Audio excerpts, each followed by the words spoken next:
Breaking news, there was an announcement for everyone to see. Someone with blue eyes opened their eyes. It was 8 in the evening, and the announcement went out that the S-rank mage Lee Seojin had been killed while on a mission. Oh, this was terrible news. The person could not believe the news that he was watching. Lee Seojin was not supposed to die.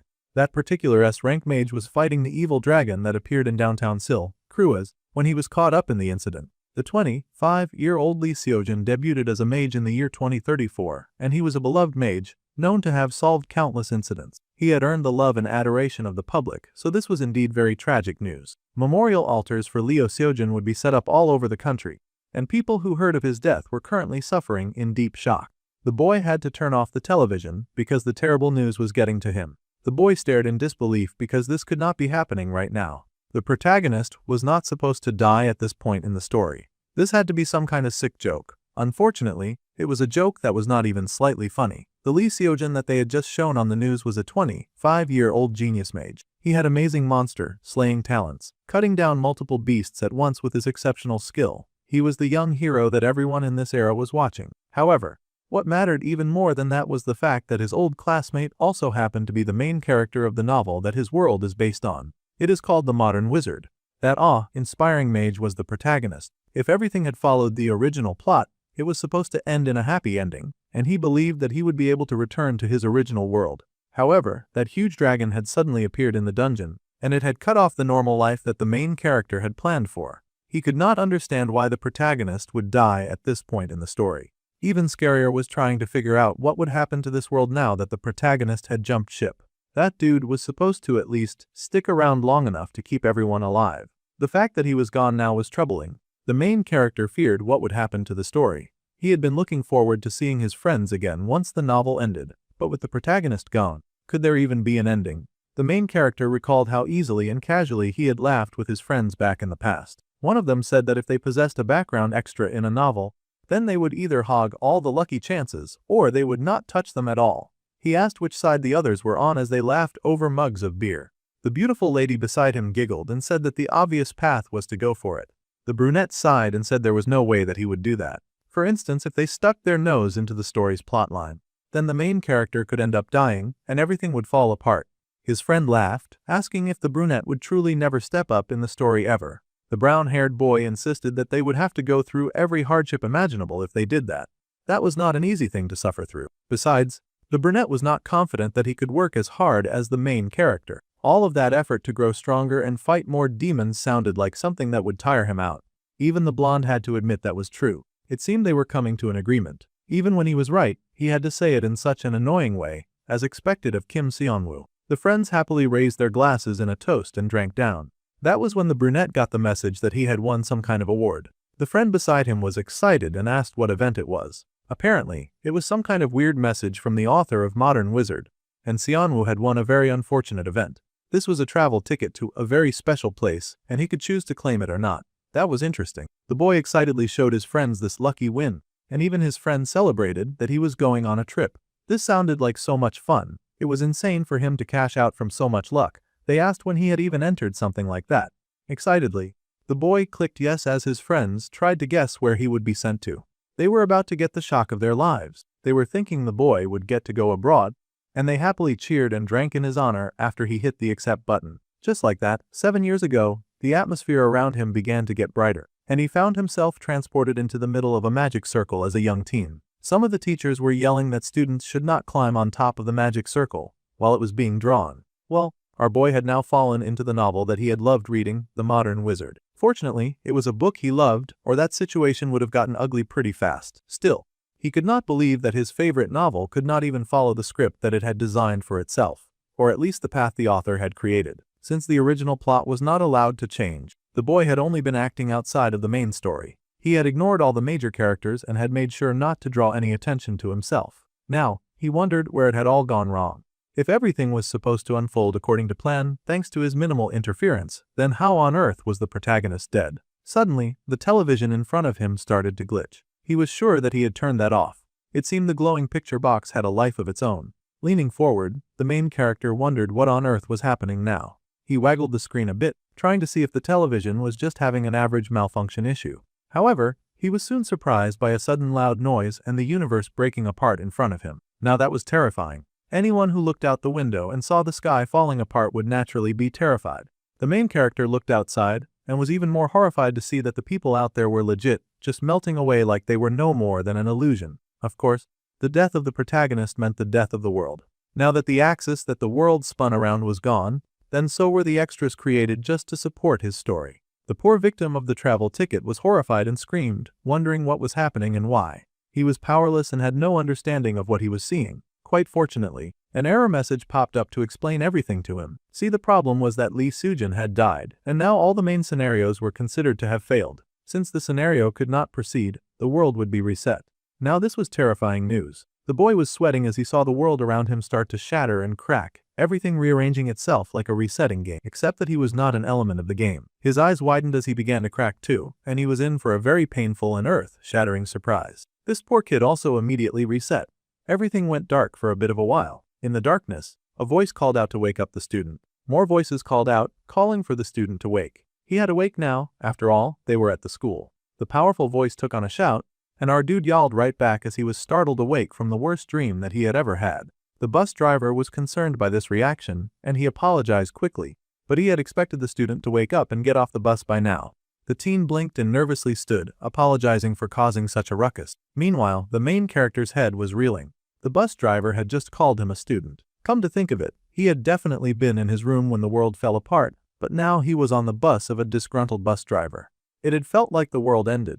The brunette was still a little shaky on his feet when he descended the bus, trying to stay sharp even though his legs felt like jelly. He wondered if he had suffered some kind of dream. The light in his eyes was so bright, and he winced, raising his hand to block off the light. This place was the Grand School, a rather nostalgic sight. Posted on the board outside was a congratulatory message, congratulating students on their admission to the Korea Magic Academy class of 2032. This was the school that he had graduated from in the game. Something was off, the year was 2032. The realization made the main character gasp. That was 7 years ago. They had gone back 7 years in the past. He touched his chest just to make sure, but it was just as he feared. He had small hands and a small chest, and he was a teenager once again. The main character had regressed, a nice and special skill, and he had gone back 7 years. The announcement continued to ring out to all the students entering the Korea Magic Academy. They were wished a warm welcome. The entrance and opening ceremony will begin shortly. Students should please take their seats. Our dude was expected to repeat high school. The true embodiment of madness. He felt like he was going to lose his mind. Everything was exactly the same as it had been those 7 years ago. Since things had come to this, he had no choice but to accept it. At any rate, it was much better than dying indefinitely. Now that he had gone back to the past, he had to endure everything that he had been through before. It really sucked the excitement out of school, but maybe he could get better marks this time. Of course, our dude had a much more pressing question right now. He needed to know why Lee Soo-jin had died. According to the original story, there was absolutely no reason for him to die. The protagonist was strong and talented. Crew is going berserk was exactly what was supposed to happen in the story at that time, and after a brutal fight, Lee Soo-jin was supposed to defeat it. If so, then there had to be some other reason behind the hero's death. The main character thought about it, but he really had no idea since he had stayed as far away from the main character as possible. How could he know when he didn't get close? Suddenly, the boy looked around as they sat in class. His new fear was the protagonist somehow dying again in this life. If that happened, then he might get regressed to the past once again. Seonwoo had already suffered through high school twice, and he was not dying to do it a second time either. There was also the fear that the world would just end and not come back. Nothing was certain, but there was one thing that was clear. Lee Soo-jin must not die. It was an unacceptable result. This time for sure, the main character could not just sit back. This time, he had to play as part of the story if he ever wanted to get back to his original world. Then he had to stop Lee Soo-jin's death and see this novel through to its ending. To do that, it was time for our guy to start getting close to the main character. Of course, the first one he targeted was a girl. Our dude was laser focused. It was like he had just been waiting for the opportunity to chase down pretty girls. He watched as one of the main characters sat beside him, and then he waved at her with the brightest smile that he could muster. He figured that the best course of action would be to start growing close to the main characters as soon as possible. Yuara, the second year, ranked second in the story. She was one of the people that he needed to start getting close to right now, or so he thought. Unfortunately, our Navi regressor had just targeted the cold, serious type who immediately asked if he knew her. She did not even wait for him to answer, scoffing that she did not recall meeting him for him to act so familiar with her. Right? He knew a lot about her, but she knew next to nothing about him, so this kind of reaction was expected. The boy waved lightly, still caught between shock and the half-assed friendly gesture. Before he could take back his greeting, The girl asked if he had something to say to him. It seemed she was the Sunder type, as cold and as frosty as ice, but hopefully she had a bit of an agreeable side somewhere. He admitted that he did not have anything to say. He was just saying hi. Instantly, she dismissed him and told him to look somewhere else. It seemed that starting with the nearest pretty main was not the best of decisions after all. He was making her uncomfortable. Why that rude little child? Our dude was quickly realizing that this situation was not going to be easy at all. They were all seated in class in neat little rows, and each grade representative was asked to come up to the stage. The grade representatives then stepped forward. There were 3 of them. Immediately, everyone recognized the main character and clapped at the presence that he had. Some of the students had even heard that the boy had trained under Chairman Kim Jinchul. His talent had to be on a whole other level. This was Leo Seojin of the 2nd year in rank 1. Despite being a student, the protagonist of the story was already soaring and famous. That was as expected. Modern Wizard was the kind of power fantasy novel where the main character did everything. They celebrated and clapped for the freshman top student, some of them thinking that she was really pretty. She did look like a happy saint. The pretty and flower girl turned out to be the kind that was calculated in all her gestures. Even that little smile was calculated. Her goal was to build connections at school after all. That senior had also been ranked the first for 3 years straight. He did not look that impressive, but that was still an awe-inspiring feat.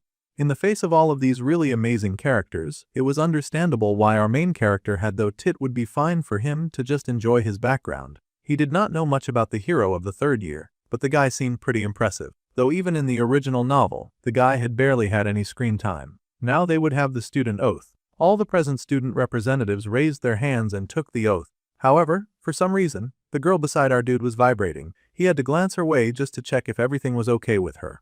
Everything was not okay. Her fist was clenched. She had a whole doom and gloom presence going on, and her feet were tapping with so much rage. Only a few seconds after meeting her, he had at least found someone whom she hated quite as passionately as him.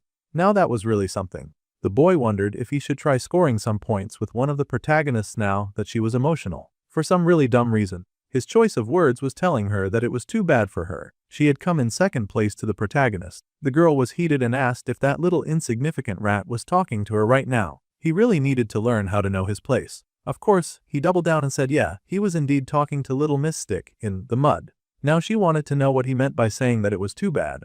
The boy sighed. Honestly, he thought that the girl was surely much better than those 2 up there. The girl with the dark hair was a snob, but she was not taking any empty compliments from a stranger who was very clearly just trying to score points. The girl scoffed and asked what he knew anyway, and if he was trying to be funny. If he had ever seen any of those 3 use magic, then he would not be confidently spouting the brain-dead nonsense that he was telling her right now. So much for cheering her up. He had just redirected her anger towards him now. The boy admitted that he'd maybe seen their magic, and that just made her even more heated. He had no ground to judge their talent when he did not even know how much power they had. However, the boy doubled down on his nonsense. It was either go big or go home, and he refused to retreat. The brunette made the claim that he could tell just by looking at her. Apparently, he had really good instincts, and he beamed with a self-confidence that was backed up by his aura alone. That faker was only digging himself deeper and deeper into a very ugly pit. Now she was extra heated and asked if he was messing with her right now. It was time for our guy to pick the go-home option. He could not believe that it did not work, so he thought to try a different topic. It probably would be more sensible if he tried not to talk at all. He then asked the girl if she had been worrying about her future lately. Well, that much was true, and she wondered how he knew that. The boy was moving like a charlatan fortune teller. He had disturbed her peace enough times that he finally decided to check out his name. He was Kim Seonwoo, and she was going to remember his name. That sounded like a threat. Then she added that he should not dare to open his mouth and spout any more nonsense today. She was quite tired of him. All of our dude's efforts had been painfully in vain. And now the protagonist girl was stomping away from him. That was definitely not the reaction that he had been going for when he had started the conversation. He had already messed up, and he had just started his mission. The Magic Academy's new semester began with an evaluation test on the first day that determined everyone's ranking. It was an initiation ritual where students revealed themselves in front of the entire student body. Some of the students were already panicking about the test. After all, some of them didn't really have the skills and all that. Meanwhile, our dude was smirking and calling those kids cute. His goal, his new goal anyway, was to rank in the top 10 of the second year. In his previous life, he had gotten offers to be promoted to B rank several times, but he had ended up staying at C rank though.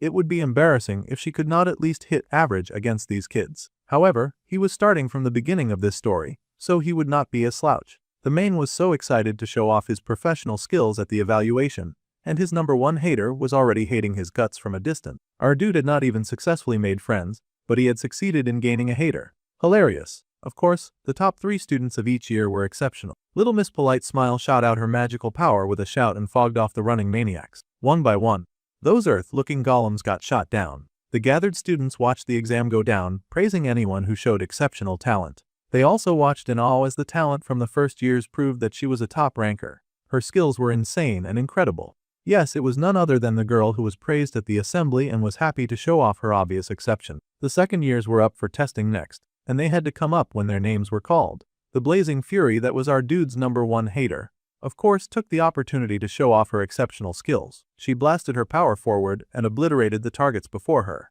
The other students gaped in awe, thinking surely a girl that powerful could not be the same age as they were. It was insane as she had professional level flame. That fire was impressive, but of course, since they shared schools with Leo Sojin, the hero boy overpowered the light of those flames. Then again, Uara was legendary too. The hero boy stepped up, and within seconds, he had zoomed to the targets. Those little stone creatures tried to run, but in an instant, they were cut down and defeated, sliced to pieces in an instant. With the golems fallen, the hero beamed with satisfaction. The boy sure was impressive, so impressive that the heated girl could not stand him. Our dude had sense now, so he was not going to try to offer her any comfort, when she clearly did not need it. The brunette thought that Uara was pretty good, too, even though she did not care about his opinion. It just so happened that Lee Seojin earlier was basically on par with a professional active mage. The girl had always been in first place, but that had been snatched by the pillar of natural talent that just happened to shine brighter than hers. Her frustration was understandable. Then, it was time for the second year Class A, Kim Seon-woo, to show off his power. The boy was told to come up and display in front of all the other students. The boy stood with a proud smile now that it was his turn to play. The others gathered to watch wondered who Kim Seon-woo was. The lady had been in charge of last year's first years, but she did not really remember the name. A man smiled because he remembered. The boy was in their class, but he did not have much of a presence, so it made sense if people did not remember him. Looking at last year's records, the boy had a talent for reinforcement magic. Reinforcement was great, but the boy had come out to fight empty-handed. That was curious. It looked like the boy had switched to manifestation magic along the way. Well, sometimes they have students like that. Now, our main character stood before the golem dummies and prepared for his evaluation. He stretched out his hand and a portal opened up in the palm of his hand. Because of course it did. The ones who specialized in what they loved rather than what they were good at. The boy was more ordinary than he had expected. However, a lady at the back recognized the boy before her. It was not that she recognized his face, but she recognized the magic swirling in his hand. That child was using the compression manifestation technique. The first stage of manifestation magic was, of course, materialization. Compressing the materialized mana slowed a person to finally control the next stage, projection. That advanced technique was also called the compression manifestation technique. It was a technique that only veteran mages would use. Both the hero and the protagonist girl stared in awe as the boy used that magic now. It made no sense for a second year to be able to use a technique like that. However, this second year also happened to be a regressor, and he could not wait to wow them. With a bright smile, the boy fired out a blast of something right at the golems, and it shot out in a large boom, flowing around the standing mannequins into something that wowed the class in a way that was different from what was expected. Everyone was speechless, and for a moment, there was silence in the class. Then rang out the painful mocking sound of laughter. It seemed there had been a collapse of what he had tried to summon due to mana exhaustion. The students laughed because he could not even use his own powers. There was no point to materialization if he could not even project. Those awful jerks. Our poor dude was already going through a lot, but now he realized that he was well and truly in trouble. He was just wondering what the heck was going on with his abilities when multiple system windows popped up at once. The boy stared in shock and then horror, wondering why it was opening now. There was a very tired sigh, and our dude sat sulking in his room, wondering why the window had opened so belatedly. The last time he had opened it was at this time of the day. Something had changed with his power, and our dude Seon-woo needed to understand what had gone wrong. Back then, multiple windows had opened at the same time, informing him that outsiders' benefits had been unlocked. The main scenario had now begun. The windows also communicated that the second time around achievement had been unlocked, and he was going to receive a 3,000-point reward. He had also achieved the Talent of the Clown award, as if he wanted anything to do with that nonsense. However, the Talent of the Clown somehow achieved way more awards than regressing. He got 5,000 points for being laughed at. Now, 232 people remembered his face as the class idiot. They laughed at him, booed at him, and told him to get off the stage while the system gifted him a 1,000-point reward. The system was cruel. However, for some reason, the protagonist of the story was now interested in him. It was hilarious that this even happened for the worst possible reason, but our main character got 1,000 extra points for that one, too.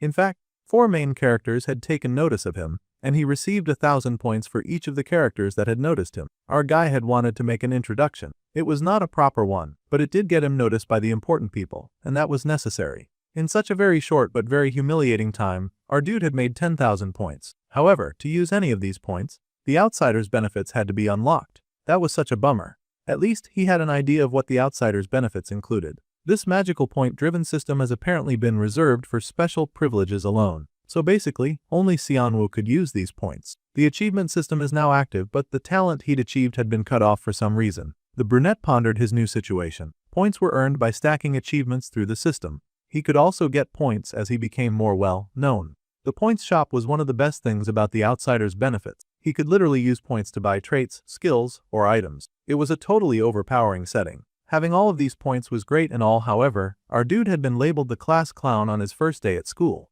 He had legit only gathered all these points because he'd turned into a circus performer. Plus, calling it the talent of the clown was kind of harsh. Back then, when he had attempted to use that large range and impressive attack, our loser had completely forgotten that he did not have enough mana to use such high-grade skills just yet. Honestly, he had never been this much in the spotlight in his life. Even if he had made so many points, he was not thrilled about it. The important thing was knowing how strong he was now. The boy called up the system to check his stats. The window popped up and informed him that Kim Xianwu, owner of 10,000 points, had good health, alright strength, okay mana, average speed, good reflect and an average dexterity. He was not maxing out in any skills, but at least he was not garbage level. Still, this kind of sucked after all the points he had dumped in. His stats had gotten reset after all of his work, and now he needed to raise them all over again. Then, the boy realized something. In this life, he got to reallocate his stats. The window explained that in this system, there was enhancement, manifestation, support, and summoning. These were the 4 branches of magic here. Enhancement was for boosting weapons on the body, close combat magic basically, so those mages needed more health. Manifestation was where a person could cast actual spells, the classic mage vibe. Then, summoning and support were, well, for bringing things out and backing others up. For the record, our dude had totally chosen manifestation as his main skill on purpose. He figured that if he was going to get a skill, he would prefer something nice and flashy. He was laughing at the situation now, but it was not very funny considering how things were going right now. Since he was in manifestation, he would have to start by maxing out his mana so that he could actually use his chosen power. The statue's window popped up, and our man was informed that another 50 people just been added to his circle of influence. How wonderful! News about him was already spreading like wildfire for all the wrong reasons, but that was good. He could use this popularity to max out properly when he finally acquired some actual good skills. Xianwu was starting to understand that just that one silly moment was racking in so many points. This was such a huge payout that he almost did not mind being the class clown at all. Actually, it was crazily amazing. Now, 400 people remembered his face, and he got a 2,000 point reward. 400 people were insane. He would never have a normal school life now. Well, he'd had to kiss that goodbye anyway, since he'd decided to save the protagonist. That was still an overwhelmingly ridiculous number. It felt like even more people knew him than the whole school body. Someone probably recorded him or something.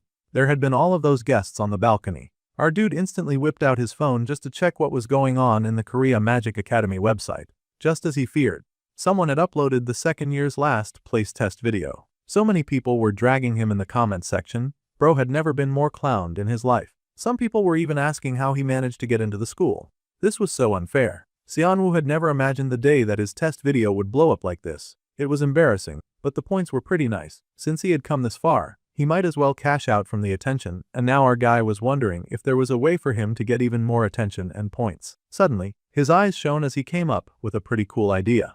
With this, he would really pull all of the attention to himself. He would finally be able to buy the thing that he had always wanted after cashing it in. The next day, people were still whispering about the class clown. Some of the students stared in awe and asked if that guy was truly him. The video from yesterday looked just like him, so that likely was the guy they were looking for. Someone with shame and lots to lose would probably hide their face after becoming the class disgrace, but not Xianwu. He had money to make, and he would make it in the most shameless way possible. He needed even more people to keep talking about him as he paraded himself before them without fear. All night, he had played up the incident for attention, and it had paid off. Now his failed video was trending with over 1,000 views. Lots of people had a lot of criticism about his pathetic academy performance, even judging the academy scandal. Bro even went as far as calling himself an S-rank mage at the shocking scandal situation. Thanks to all of the hate that the video got, he made another 5,000 points. Racking up hate like that sure felt great.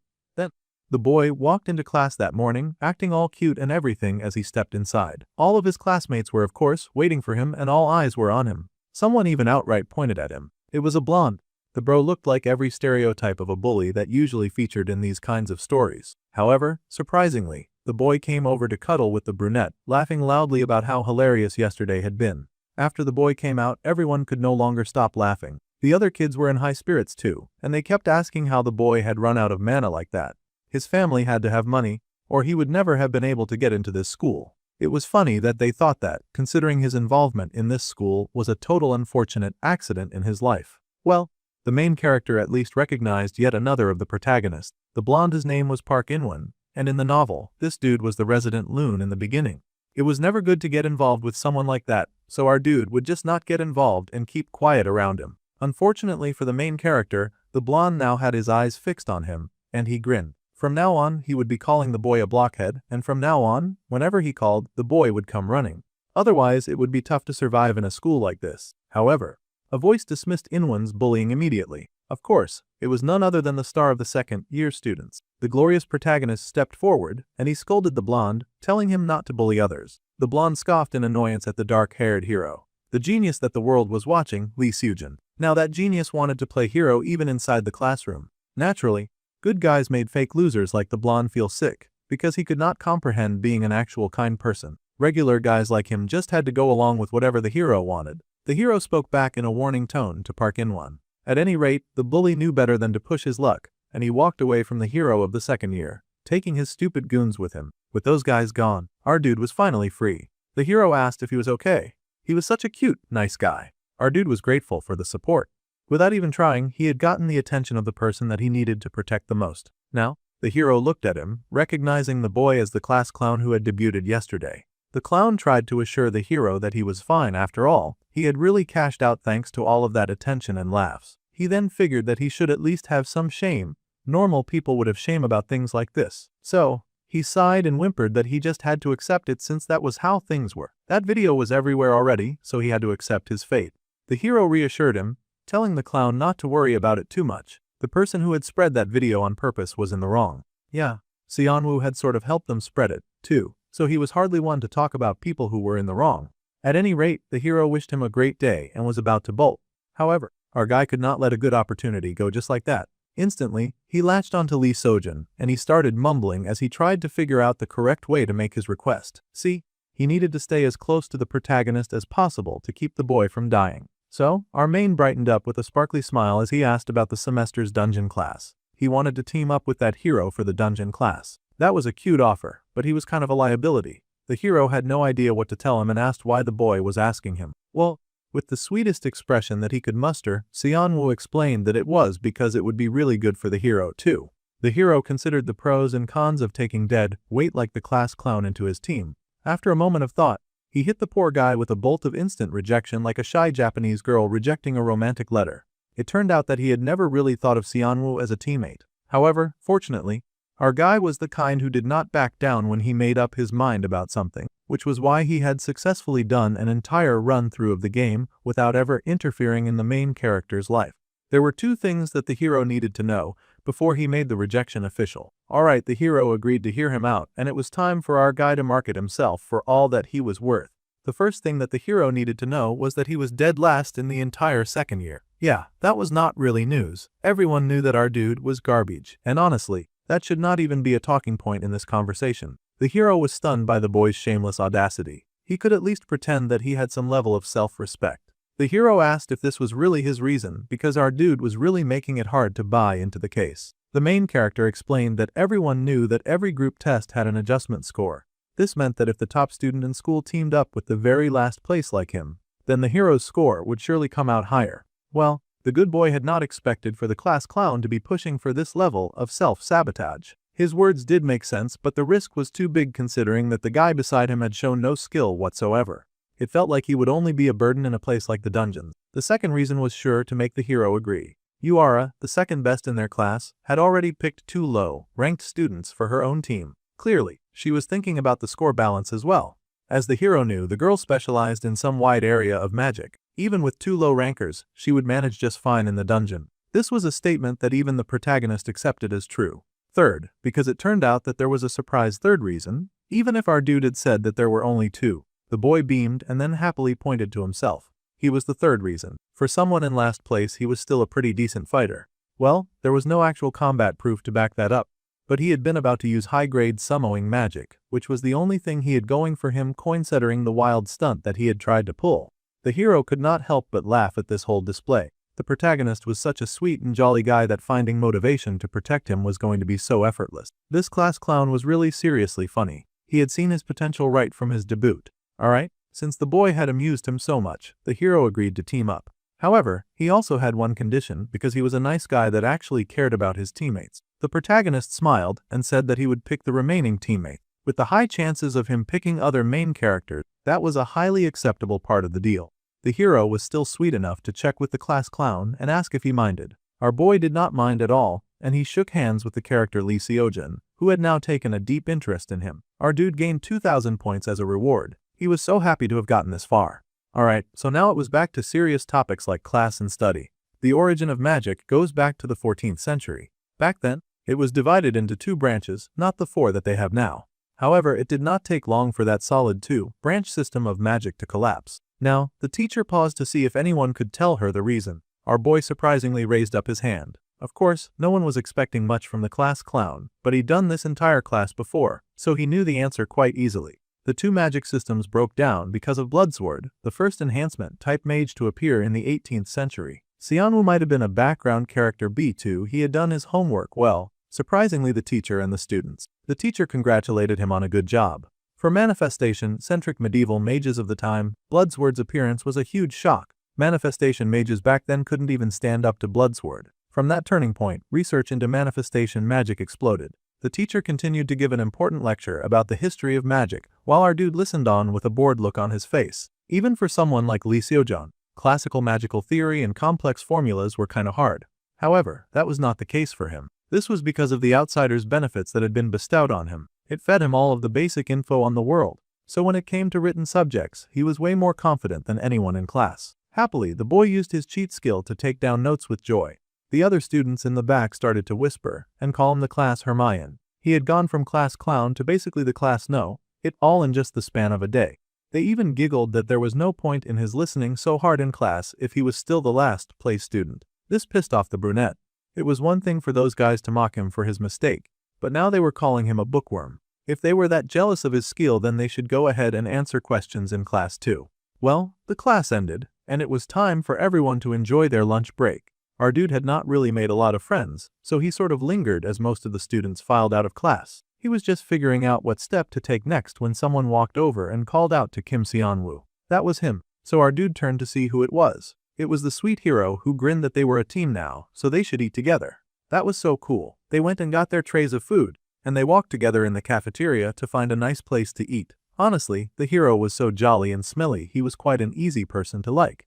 As they searched for a place to eat, an excited boy waved over for Seojin to come and sit beside him. That dude was Shin Youngjin. The hero happily headed over to that guy, and they both laughed and teased each other. So, for some background, Shin Youngjin was one of the main characters in this world, and he was Lee Seojin's best friend. If all of the top rankers teamed up, their scores tanked, so it looked like most of them had split up this time. The Shin guy then noticed our brunette hanging around. The boy beamed, saying hello to Kim Seonwoo. Of course, he had recognized him on sight since everyone had seen that stupid video. Getting points was one thing, dealing with the aftermath of all that attention was another. Still, our guy took his seat, and the best friend happily asked when the loser suddenly became so close with the protagonist. The hero explained that it had just happened earlier, and they would be going into the dungeon together the day after tomorrow. The best friend had never heard anything crazier in his entire life. He was so shocked that he nearly stopped smiling. Bro had to slide right up to the hero's ear to whisper if he was that confident that he would get first place even without the last place buff. If they were that strong, then there was no need to carry this deadweight with them into the dungeon. The hero sighed and explained that Yura looked like she was out for blood. The best friend was surprised that she was a motivation point. Apparently, the second place hero was not playing around with the battle for first place, and she had put 2 bottom rankers in her team. That made the best friend flinch. That girl really was not playing around with how much she wanted to win. At any rate, they had already decided that Seonwoo would join the team, so they should just eat for now. The best friend agreed that he had been starving anyway. Ardu did not particularly appreciate the way the entire conversation had been had about him, but excluding him, but okay. They continued to eat together, and the gossip around them grew. Students were talking about the person who posted in the forest of the great sage. Seo Yuna, the poster, perfect girl for the first-year class, had been staring in their direction when her classmate called her attention. The girl was surprised and quickly dismissed the concern. She insisted that it was nothing. However, the first-year fairy was still curious. She had no idea how the class clown had suddenly gotten close to the second-year hero. Later that day, a bunch of the students were training in a little center with dummies and other practice tools. This time, our dude was going to have to practice his magic so that he would not become an inconvenience to the protagonist who had been so kind as to take him on. He would work with the amount of mana that he could control right now. Carefully, he generated that power in his hands, preparing to manifest. Slowly, the blue portal opened up in his hand just as before, and magic began to bubble in his hold. Now that he had a decent amount of mana, he controlled his project, and then controlled, raising his hand at the nearby dummy. This time, he actually managed to hit the target, and the other students who had been watching were kind of impressed. It was not something top tier, but it was not the worst attack that they'd ever seen. The boy was doing better than they had thought. He could totally hear them gossiping, and they did not even have the decency to gossip at his back properly. He could totally hear what they were saying. Well, that did not matter as much because he was finally making progress. Before regressing, he used points to buy stats, and he had happily bought whatever he wanted while living his own jolly life by himself on the sidelines. However, he eventually got a warning that the more he bought, the more the cost of buying things would ramp up, so he had to spend a bit wisely. Base stats went up in price by 10 points for every 10 purchases. Our dude considered that situation. It was the same logic as how level ups got harder in games once a player was on a high level. In the long run, instead of dumping points straight into stats, it was better to use traits for items that boosted mana growth and could build stats over time. Our dude decided to use the search function. He opened a window and searched around for the skill that he wanted to learn. He needed that one trait that showed up mid-novel right now, since he had increased the difficulty level on his life by teaming up with the protagonist. Finally, he found the blessing of great nature, which was a skill that absorbed mana from nature. Now this was about to be excellent. When training mana, our dude would be able to gain mana depending on the environment. He could gain up to 150% of additional mana, and his mana recovery speed would increase by 50%. That was a whole promising bargain. He scanned through the passive effects to be sure that it was what he wanted and everything lined up. Then, the boy looked at the wristwatch that he had on his wrist. The returner's wristwatch was the kind of equipment that boosted health and mana regeneration by 200%. Bro was just buying cheat codes left and right.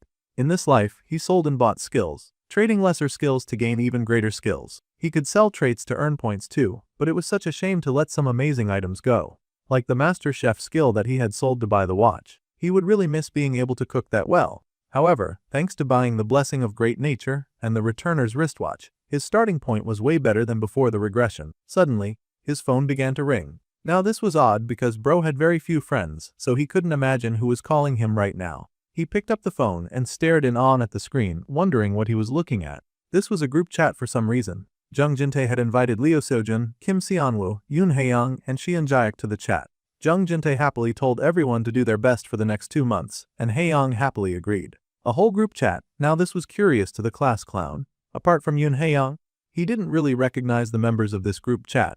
He wondered if they were all somehow low rankers. Yoo Hae-young was the kind of girl who would become an important character later on, but she had not realized her own ability yet, so right now, she shouldn't matter much. Anyway, it would make it easier if all of these low rankers just said what their speciality was. He already knew a few, but he was not sure about the others. Jian was in support of the sub-speciality of manifestation. Yoo Hae-yeon was in manifestation with the attribute office and the subspecialty of support. Jinta was in enhancement, with the sub-speciality in manifestation, but he sucked at it, apparently. Yeah, it was definitely a team of low rankers. Our dude also admitted that he was in manifestation with no elements since he was still at a beginner level, and all. The jerk Ji-yeon laughed that there was no one at the school who did not know the class clown's speciality was manifestation. The boy growled because he had just been trying to be nice and to make sure that everyone was on the same page. There was no need to be blatantly rude by bringing up his failures. He was well aware of them. In that case, it would be the best bet to put Seojun at the center, and the rest of them would focus on supporting him. If they were aiming for first place, they had to do better than Yu Era's team. First things first, he needed to find out who she had put on her team. So the training continued as everyone prepared for the dungeon raid. It was very important to get ready in order to score the best in the evaluation. As they trained together, Some of them had training guides advising them on whether they were focusing too much on control and neglecting projection. They needed to put a bit more power into their mana and then release it faster. The girl followed the advice and gathered the energy in the palm of her hand. With a whoosh of her hand, she released the great blast and it swung, taking down a huge load of enemies before her. The people who gathered and watched were amazed by that level of firepower. They were truly in awe of a genius, and watching her was amazing to them. This person was really skilled, and anyone could see the obvious natural talent. Then again, maybe it was because she was still young, and the boy was still a bit rough around the edges. Her mana control could use some work, but exceptional talent was still amazing to see. Then, the teacher turned around in awe to see someone else training on the grounds. It was that one clown from the manifestation exam. Almost anyone would be able to recognize him. And her eyes widened when he saw him shoot a blast to obliterate the target in front of him. That was not bad at all. It surprised her, especially since most people assumed that kid was just a failure. The boy was beyond excited about his growing success, too. It was kind of cute. Back then, the young clown had gotten so hung up on materialization that he could not even manage a proper projection. Now, with the bare minimum mana that he had, he was being sure to balance two skills, managing both projection and materialization. He was even pulling off perfect projection and control. Figuring out his own weak points at that age was no small feat. The lady was impressed. She could not help but smile as she watched the children working hard at training and growing around her. After some time passed, the special lessons came to an end, and the happy lady thanked everyone for trying their hardest in the training. They had all done pretty good work. The students all thanked the teacher for the hard work that she had put in for them as well. It was much appreciated. All of that training had really helped them to blow off some steam. Honestly, this was what class should feel like. It seemed most of the students preferred blowing things up with magic rather than sitting in a class and actually learning. With that being done, most of the students were going to rest. As the students were leaving, the student Kim Seonwoo was called back before he left. The boy had worked pretty hard in class, and she wanted to know if he had been keeping up with training lately. The boy admitted that he had been squeezing in some training every once in a while. Then, she asked how his mana training was going as well. He was doing extraordinarily well with it. He was not about to admit that he had been high-key cheating with that one.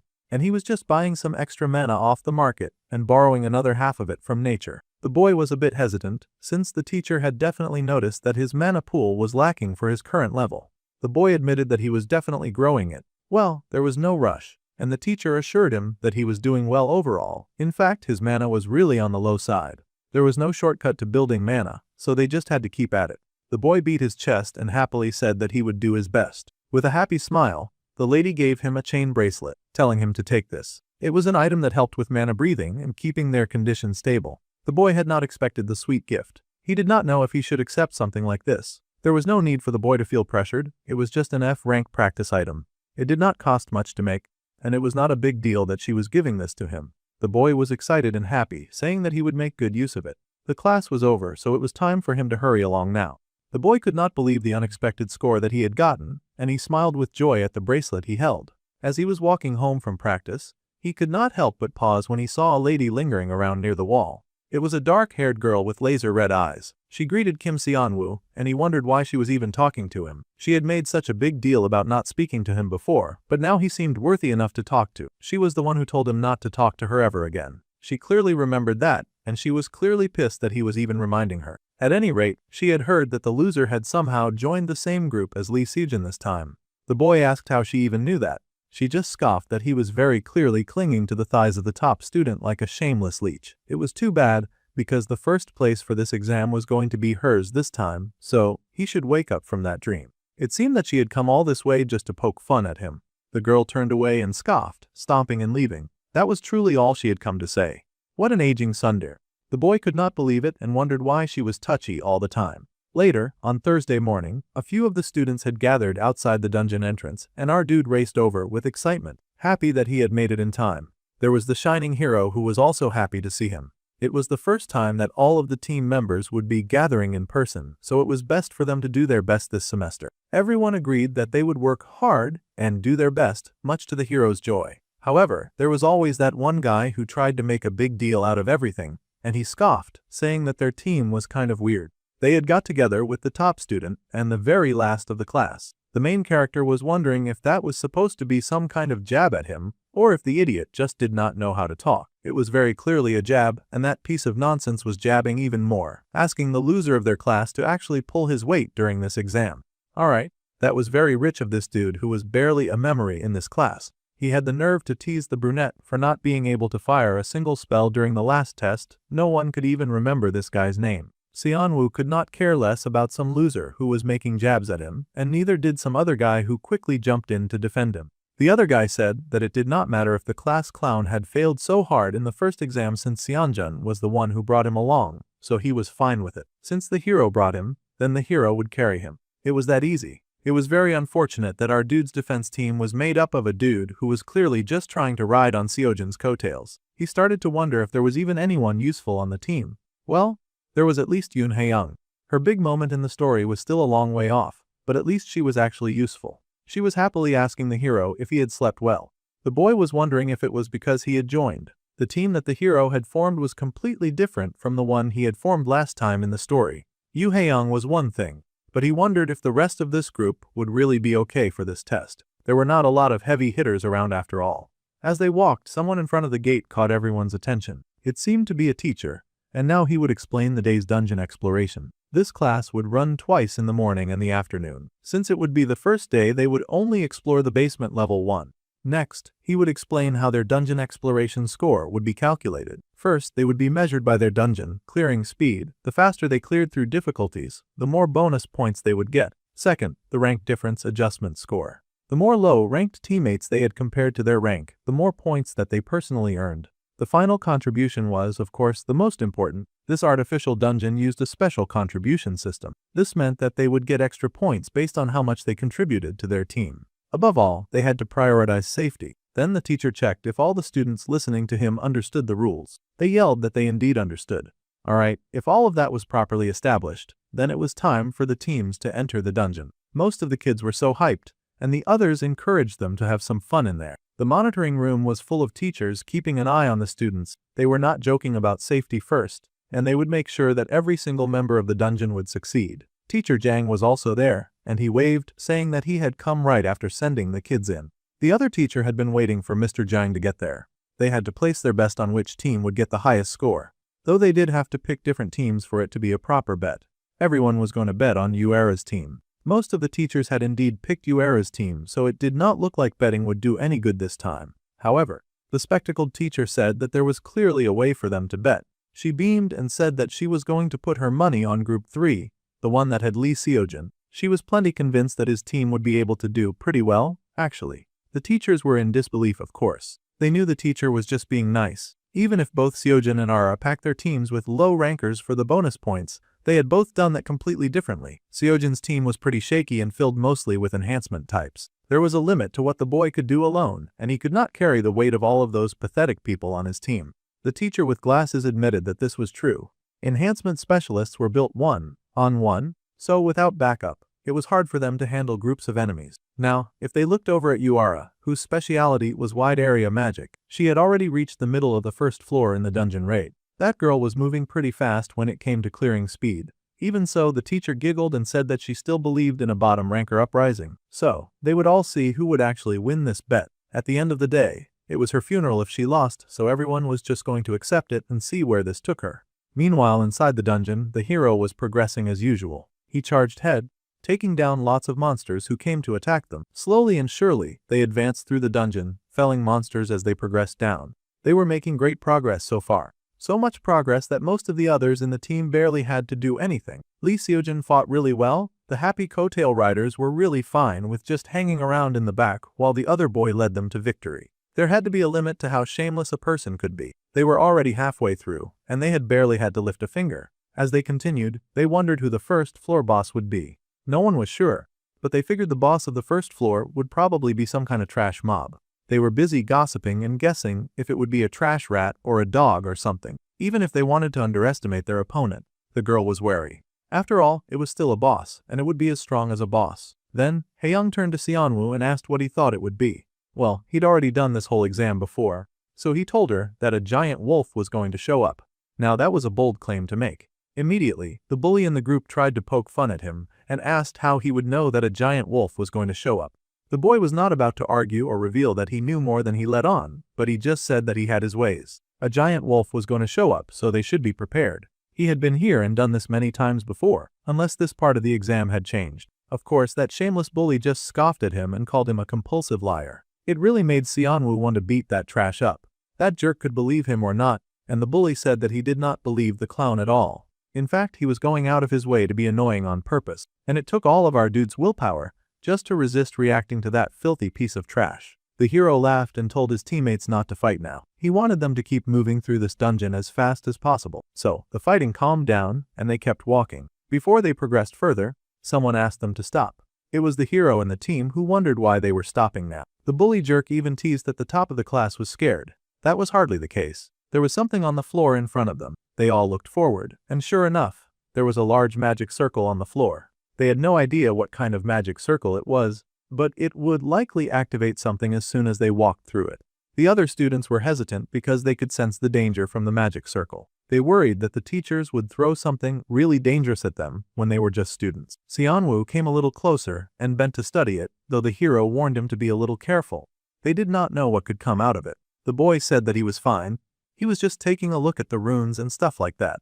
He studied it carefully, trying to remember why a magic circle would appear on the first floor. From what he could tell, it was not anything major, just a simple barrier. However, there had to be a reason a barrier would be here at this point of the test. Of course, the clown recognized it because he had seen this exact same barrier trigger in his previous life. He stretched out his hand and touched the barrier that surrounded the little magic circle. They could all clearly see the shifting magic of barrier air. Then he turned to look at them very pointedly. The bully was very annoyed that the clown was correct, and he muttered that he knew that too.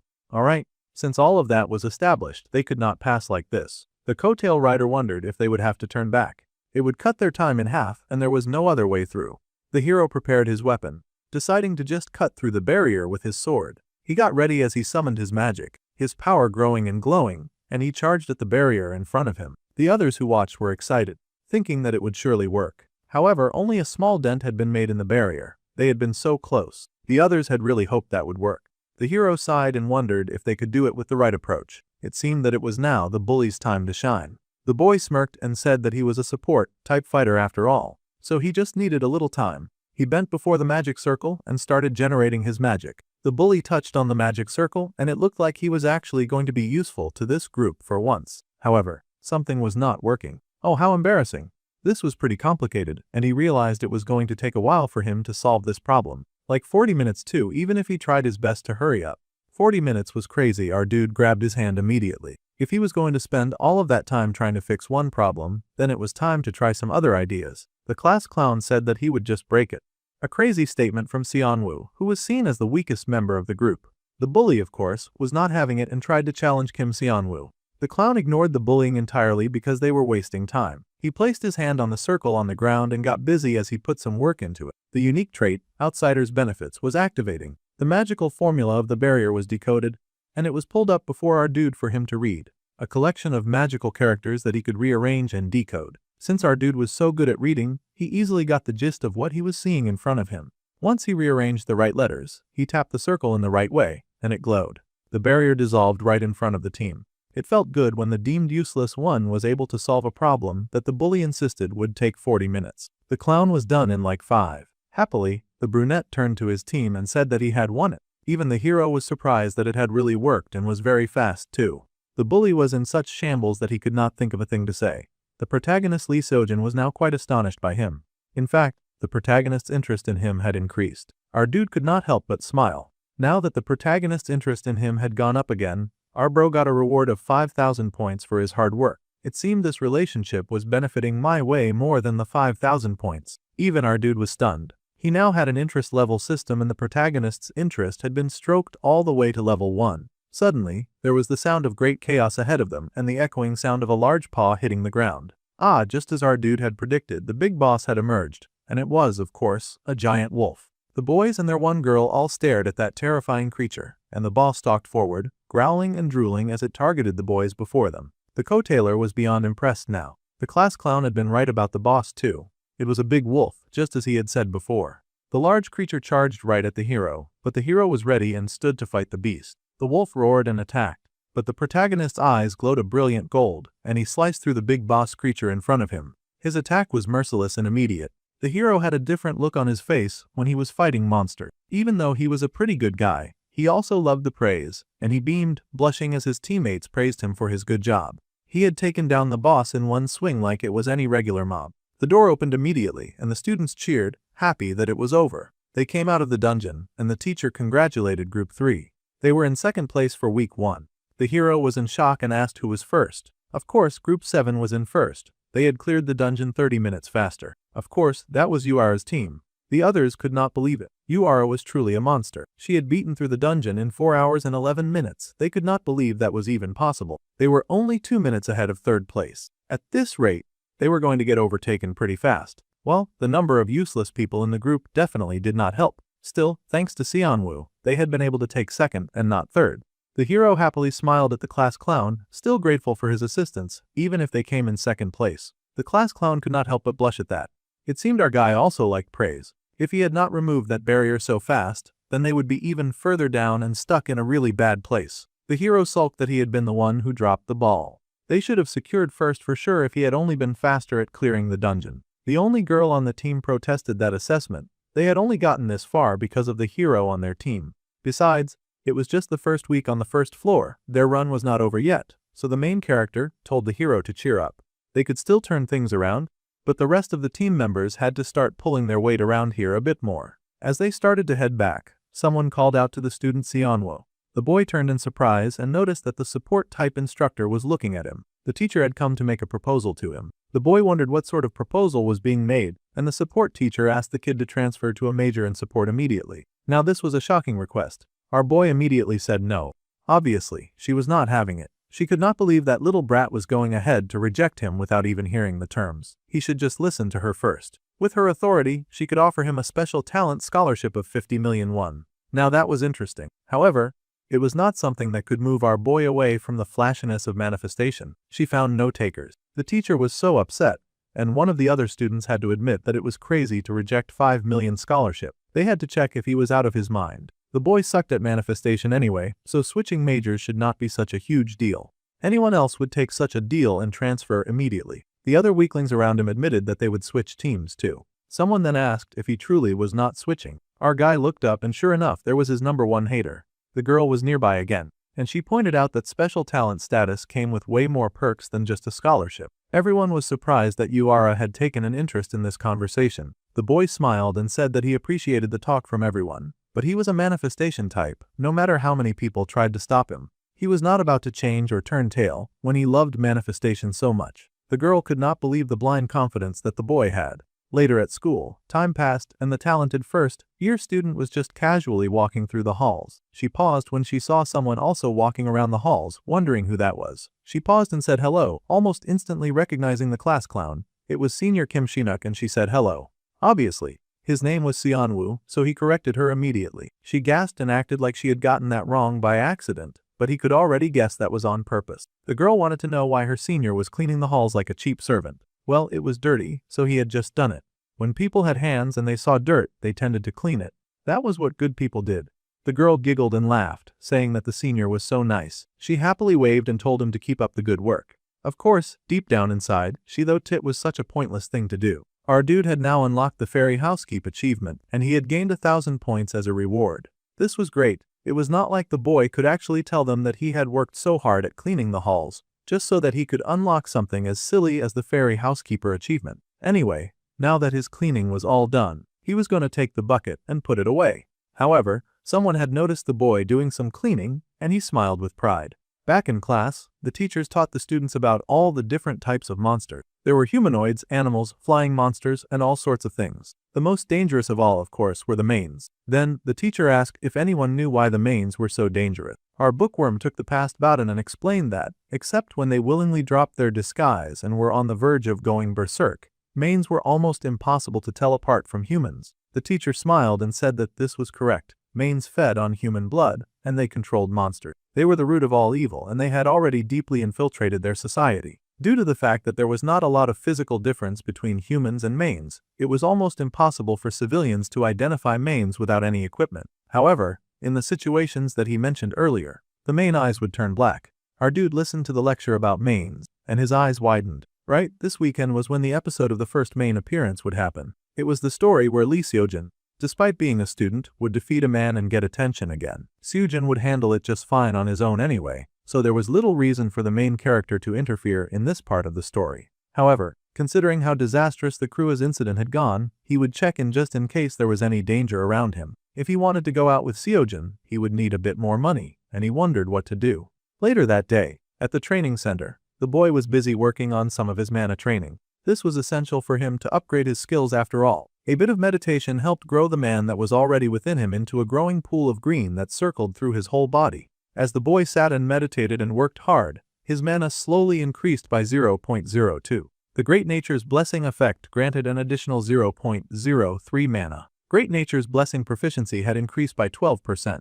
All that training, whenever he had a spare moment, was finally paying off. The boy had now built up quite a bit of mana. Suddenly, the boy paused when he saw an odd pop-up window. The Great Nature's Blessing had been upgraded to rank 2. That was great. The active effect of the trait, Great Nature's Blessings, had been unlocked. They could now soothe Great Nature's heart. The boy beamed. He had known that buying Great Nature's Blessing was the right call. Even though the cooldown was long, the mana recovery speed increased massively for 1 minute. He could not freely use it whenever he needed it. Thanks to this, he was built of the manifestation type. He recalled the teacher's call, asking him to transfer to the support department immediately, and he washed that off like the bad juju that it was. The boy had no intention of abandoning his clear-cut passion for manifestation. Honestly, breaking barriers was just him riding the outsider's benefits. He was not cut out for support. He could not actually create barriers either. Support was completely out of his league. Still, the truth was that losing that scholarship money kind of stung. Currently, his bank account is suffering, and he was truly dreaming of transferring. He just would not work well on that side of the department. It made sense that he was broke. Most students were broke. Well, he picked himself up from the floor. There had to be a way to make some quick cash. He had been going into dungeons hunting monsters, and selling dropped items was way too dangerous. Otherwise, there was the option of climbing the tower. He could handle the lower difficult towers, but he was still a student, and he would get wiped out once he so much as touched any higher floors. Our dude was in a very difficult position. Since he was still a minor, he could not get a license to go to any significantly higher floors. Our boy rubbed at his head as he considered the options available to him. Suddenly, he got a pretty good idea. The sky shone with bright stars, and the teachers talked about the really admirable student that they had seen in the dungeon that day. The trash student Kim Seon-woo from the second year was proving to be more than just trash after all. He had come to school early in the morning to clean too. The other teachers admitted that the boy focused well during theory class as well, and he answered actively in class. His attitude to studying was excellent, and it really motivated the teachers to do other jobs. The teacher with the glasses, of course, was happy to hear people singing praises about her student, and she beamed that this was just how manifestation-type kids were. Someone had tried to poach her precious student, but they had failed woefully, and she threw her head back and laughed. It seemed the lady could be malicious in her own ways. Of course, the teacher had always believed that her precious student Seon-woo was not the type to fall for something like that. Anyway, it was such a relief to have a student who was so diligent and upstanding these days. Most students were entirely focused on nothing but power and money. However, our dude was not really a student now, was he? The class clown was beaming today, feeling like an absolute genius. He had achieved the student beloved by the teacher's achievement, and he had gained 2,000 points. This was amazing. He had barely even been trying to get this achievement, but it was his now. He was so happy to have extra points now. He immediately entered the point into the shop, activating the search function. The price to purchase the item that he wanted was the 1,000 points. Now, he was going to get his money's worth and make some great cash too. The beloved student so loved by his teachers was now cackling madly at the back of the class. It was making the other students feel very concerned. Later, on Saturday morning, someone in gear marched out to meet another who was dressed in uniform. The man in uniform stretched out his hand to ask for a mage license. The person reached into his pocket and pulled out the license. It seemed there was a visitor to the tower. It was clearly our dude dressed in the shoddiest and fakest disguise ever known to man. He just slicked his hair back, wore some fake glasses and called himself Kim Jin-woo, age 25. And it was really amazing that the person in the ID was dressed in the exact same way as the idiot standing beside the security guard. The guard looked at the card, and then he ran it through his checker. It seemed that the student had not at all prepared for the chance that there would be an actual verification item at the gate. However, much to everyone's surprise, the seat-rank mage Kim Jin-woo, who was 25 years old, was somehow confirmed as a legit hunter. That had to be some kind of crazy glitch. The security politely greeted him and handed him back his card. No way, security was really lax around dungeon areas. The boy had known that he would not get caught, but he had still been super nervous. Wow. Bro really trusted in a faulty and corrupt system just to get access to what he wanted. This was the new identity that he bought from the points shop a few days ago. So, apparently, he could just buy an identity, too, from his silly little shop. That was crazy. He had even been given the opportunity to set the details of his new identity as he liked. A mage license could be issued together with it, too. The price was, of course, 10,000 points, so that was what he had spent all of that money on. Now that he had the points he needed, he got the fake identity card immediately, and now he was sneaking into low-tier dungeons. The mage licenses in this world were pretty special, and they contained a unique magic formula so they could never be forged, except through a magical cheat system, like the one that he was blatantly using right now. Plus, he had gotten these amazing color-changing glasses on, so his disguise was pretty flawless. Now, he would go ahead to clear the tower and go straight to the Han River. Lee Seojin's fight with the main would start at 9:30, and he needed to be close by when that went down. Our dude hurried into the dungeon, admiring the nice decor around the area. Kim Jinwoo was welcome to the Tower of Proof, and he was currently only allowed up to the 27th floor, given his current power level. The boy stepped forward, and the tower asked him which floor he would like to go to. Our dude was ambitious, but he was not an idiot. He asked to go to the 10th floor. Unfortunately for him, the 10th floor had already been cleared. Even if he cleared it again, the reward quality would be lower. However, the main character surprisingly did not mind. He would go to the 10th floor anyway. He had a different goal anyway. The portal was pretty convenient as transport devices were found in every tower. There were several types of towers in this world, and the monster's strength and the difficulty of the traps were mostly determined by the level. In the side story of the original, the Tower of Proof, they had both entered the 10th floor. It was a place that most guilds would avoid because of its unusual difficulty. The brunette appeared there and found himself facing a strange wolf-like creature with many eyes. He stepped inside the tower, and the creature growled at him. Of course, it immediately charged, but the main character was ready, smacking that thing with a good blast of mana right in the face. The monsters that appeared were usually on the weaker side, but they made for good practice points. The main character had now achieved the extra title of the first hunt, and he had gained 1,000 points as a reward. The floor was packed with traps and great difficulty magic formulas. This was practically a tailor-made tower for him. At this rate, he had plenty of time to clear it. Alright, our dude prepped himself, and he was ready to keep going. Later, near the Han River, people were going about and doing their daily business. There were so many people there, and the hero was hanging out with his best friend. It was not even a festival, but so many people had gathered around the area. Since they were here, the best friend excitedly wanted to take a picture with his friend. The hero was a little hesitant about taking a picture, but his best friend insisted that this was an important part of making memories. The hero did not buy it, but since his friend was asking, he did not see why not. So, they came close together, and they prepared to take a picture together. As those two were busy having fun, our dude had knocked down the latest monster. He had even been able to get a magic crystal. It seemed that luck was on his side today. Well, that would cover the ride money, so it was time for him to get going. Carefully, the brunette walked around, searching for something that should be close by, his hands running over the surface of the door before him. Sure enough, he touched on a bit of gold before him and beamed. He had found what he was looking for. The gold on the door began to expand and sparkle as he placed his hand down on it, and his eyes widened when he saw the change happening before him. The main character had achieved the Barrier Breaker achievement, and he had thus earned 2,000 points as a reward. The door opened wide before him, and he had now entered the hidden floor of the Tower of Proof, the inner world. The Tower of Proof focused on him as mystical mana filled the air. The room that he had just walked into was rather nice too, a very beautiful looking area. He had now achieved the Mystery Explorer achievement, and he gained 5,000 points as a reward. Our dude grinned because he had hit the bullseye, and he had found exactly what he was looking for. Oh, Challenger of the Tower of Proof. The statue before him spoke and made a request. She wanted him to prove himself. An immense aura suddenly blasted from the statue and hit our dude full force. He groaned as he struggled to deal with that immense pressure. Such strong heat directed right at him was indeed a lot. Suddenly, there was a lot of giggling as the flowers soared around him. Then there was the flutter of wings, and little fairies made themselves known, laughing and kikiing around him. Flower fairies had appeared. They were only C-rank monsters, so they were not that strong. A bunch of tiny flying C-rank monsters sounded like they could be very troublesome, though. Immediately, these seemingly sweet fairies suddenly bared their teeth, and they flew right at our dude with the intent to cause harm. These monsters were not very strong, but they were the crazy type that would lose it the moment they saw a human. Fortunately, they were tiny, and they flew. So Xianwu got to work blasting them out of the air as fast as he could before they were able to close the distance. It would be way too annoying having to fight those ants in close range after all. He didn't want to shoot his foot by accident. When it came to taking down these annoying little bugs, speed was everything. At least one of them would get hit. Instantly, he fired shot after shot at the little flower monsters, taking them down with merciless efficiency. One by one, they faltered and fell until the other fairies got spooked. The boy summoned up a magic circle because he was not even done just yet. Even if he defeated every fairy, he would not be able to clear this floor. The statue had asked him to prove himself, but that was a little difficult.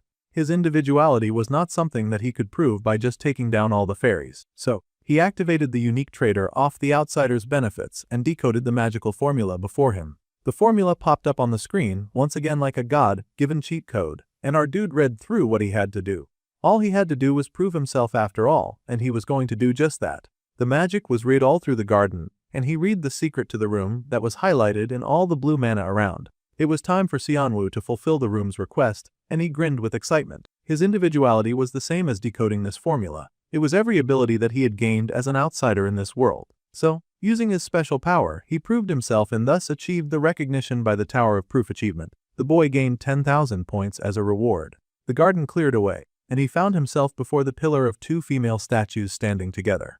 The Tower of Proof bestowed its blessing upon the main character, and the adaptive trait, Proof of Tower D, had been added. The gifts that came with clearing this level included the Red Dragon's Soul, the Magic-Imbued Book, the Sacred Herb Seed, and 5 Sacred Herbs. Our dude was also blessed with plus 5 mana, a 20% mana recovery speed, and spell power by 10%. This was great news to Xianwu, who cheered at these results. The tower congratulated the main character. There was a huge spark that shone through the environment, and a firework exploded, telling him that he had successfully cleared the hidden floor in the inner world. The two boys who were chilling at the Han River looked up and realized that the festival was starting. Then, the hero asked his best friend to check something out. It was the photo that they had taken earlier, but there was something else that the hero was pointing out. Behind them, there had been a dangerous-looking man who had watched them with dark eyes. The best friend gasped with shock when he saw what his friend identified. Those eyes, there was no way, and yet it was true.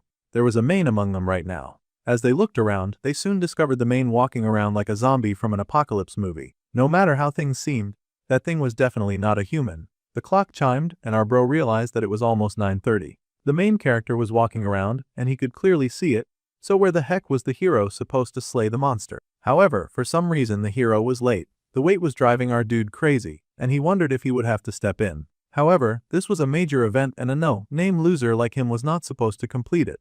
If the hero did not show up now, he would end up like all those other losers in transmigration novels that ended up becoming the accidental protagonist because they had done too much. That being said, this was still a monster disguised as a human walking around in public. If it were left alone, that bad boy was going to cause a lot of serious damage, so naturally, the boy found himself facing a very intense dilemma. Xianwu did not want to mess up the plot, but there was already an idiot passerby heading straight for the main to check if it needed help. That tossed his opportunity to be an onlooker right out of the window. He had to do something, or that idiot would die. The main character was horrified, but he was not moving near fast enough. Blood splattered the grass, and the poor good Samaritan had only himself to blame for being an actual decent person. His eyes widened in horror as that merciless creature gutted him. It truly gutted him, had its long claws inside of his chest and everything. The mane was kinda hot, but that was hardly the point right now.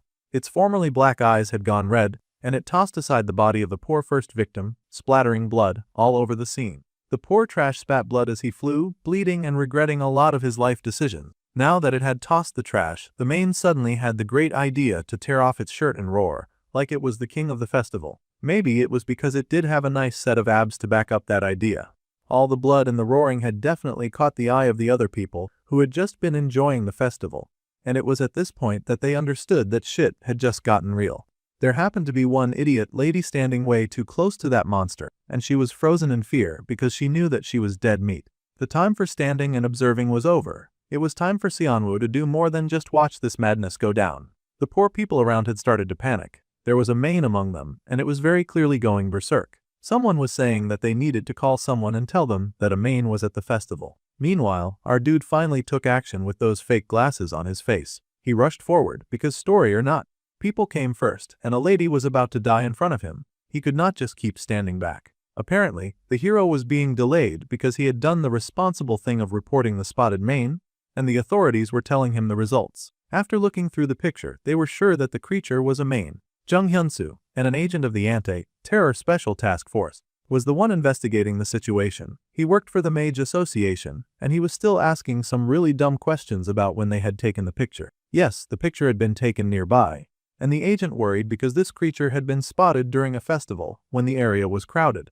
The more blood that the creature absorbed, the stronger they would get, so they had to move carefully. The hero was worried deeply about this news, but suddenly he turned when he felt an enormous bolt of power just then. The agent rushed forward because he was also thinking the same. There was no mistake about the situation. They had to get to the scene immediately. The rest of the crowd that had gathered around the main, because they did not have the common sense to run away, were wondering why a dude was running straight at the monster. Xianwu used the opportunity of the thing's distraction to toss a big orb of shiny blue and white power at it. He was going to hit the weak point at the back of the head. It seemed that his huge blast did make contact, and the creature stopped. There was a pause, and the two froze for a moment. The boy was wondering if he had really been able to get the creature. However, there was no way it would be that easy. Our dude was sweating buckets when the ugly behemoth suddenly turned with half of its face fallen apart. Now it was really ugly, and its mouth cracked into an angry grimace. This situation was really bad. It was already bad before, but now it was getting worse. The boy had not been able to destroy its brain, and now it was targeting him. He was great at fighting a few fairies on his own, but he did not want to deal with a giant roaring monster that was making its way right for him. The beast was boiling at getting hit by that weak attack, and our dude was not in the best mood either, because now he had to turn tail and run. Unfortunately, that ugly beast had no intention of letting him get away, and it leaped right at him. This was the kind of situation where the main character had to put himself first. He was planning on saving his secret move, but now he had to use it here in front of all these people. What a pain. Now, our dude activated the Great Nature's Heart, and for 1 minute, his mana recovery speed would increase by 1000%. Not a bad deal. Charging his hands full of mana, the boy knew that he might not be able to finish the creature in a minute, but he could at least half kill him. With that logic, he shot a gazillion fireballs at the annoying creature. This made the main rethink its decision to chase the guy. He had thought that he was chasing after easy prey, but easy prey was raining mana balls at him. Naturally, he was not digging the situation at all. A lot of the creature's body got fried, and it fell back, landing on its feet as more and more mana balls came soaring towards it. At this rate, it looked like the main character could take care of the situation without the protagonist's help. Then the big bad guy got into a boxing stance for some reason. Our dude grinned and told that big monster to keep trying to block him all that it wanted, because they were going to be doing this back and forth for quite some time. He pushed mana ball after mana ball, trying to at least stall the monster from attacking any more innocent people. He was going to smash its head in no matter what, or so our dude thought. Fortunately, who would appear but a hero swinging a master sword? It was amazing. The story had unfolded just like in the book, but with an extra twist. The main's head went flying, its mouth open in surprise because it had not expected an enemy to come in from the back. Xianwu's eyes widened when he saw the protagonist enter the scene. It sure had taken Xiujin long enough to get here. The main was cut into pieces within an instant, and the agent they had contacted sighed in relief now that the situation had been resolved. Jung Hyunsu, the agent with the Special Task Division, stepped forward, and he thanked the random stranger who had aided in making sure that thing would end much more easily. The man even asked to see the dude's mage license for a moment, as he needed to verify the man's identity and issue a reward. Fortunately, Xianwu had a fake license, so he just offered that one up. The agent stared in surprise that a C rank had been able to hold on this long. He had thought for sure that he would at least be a B rank. As the agent spoke with the mysterious mage, the other boys from school were also watching in their direction. Now, this made the brunette a little nervous, because he was worried that the hero would recognize him. He had used magic to change the color of his eyes, so hopefully the protagonist would not notice. However, Lee Seojin and Shin Youngjin were standing quite close to the scene. He could not believe those two jerks had shown up at this time near the end of the final scene. He'd had to step in and do their work when this should have been their job. It was a good thing that he had come, or more people would have died. However, the hero was staring at our dude from across the room. It felt like his imagination, but he could swear that he had seen that shady guy with the glasses somewhere before. The boy just looked very familiar. The hero stepped forward, and the main character started sweating. Seojin asked if, by any chance, this strange hunter knew someone by the name of Kim Seonwoo. The hero's memory capacity sure was incredible, but that was hardly what would help them right now. Yeah, the protagonist could have sworn that he had seen that face before, so he asked, by any chance, if the boy knew someone who went by the name of Kim Seonwoo. A pox on the hero's great memory, because he had actually taken enough interest in our dude to remember his face and name. The hero explained that the boy he was referring to was a student at the Magic Academy. Now that he mentioned it, his best friend could definitely see the resemblance. He wondered if this strange hunter was somehow related to Seonwoo. The main character behind the glasses laughed awkwardly as he tried to figure out which lie would not ruin him right now. He chuckled and said that he had never heard of that boy in his life. Well, this was news to the hero, but the agent insisted that this random mage probably just looked so ordinary that they had mistaken him for someone else. That burn had come out of nowhere and was so uncalled for.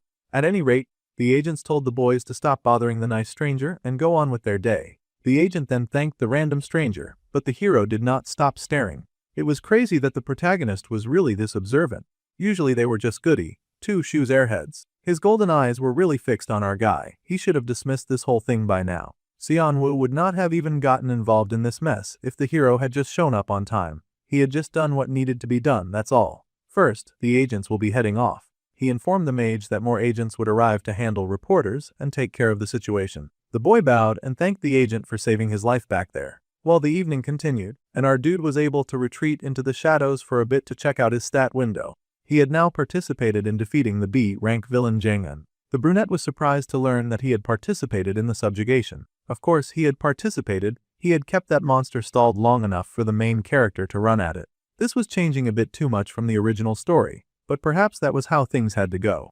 Unfortunately, that very small shift in the plot had been detected by the system, and our dude gained 5,000 points as a reward for shifting the story. It seemed that it was a good thing. However, the causality rate had gone up by 0.2.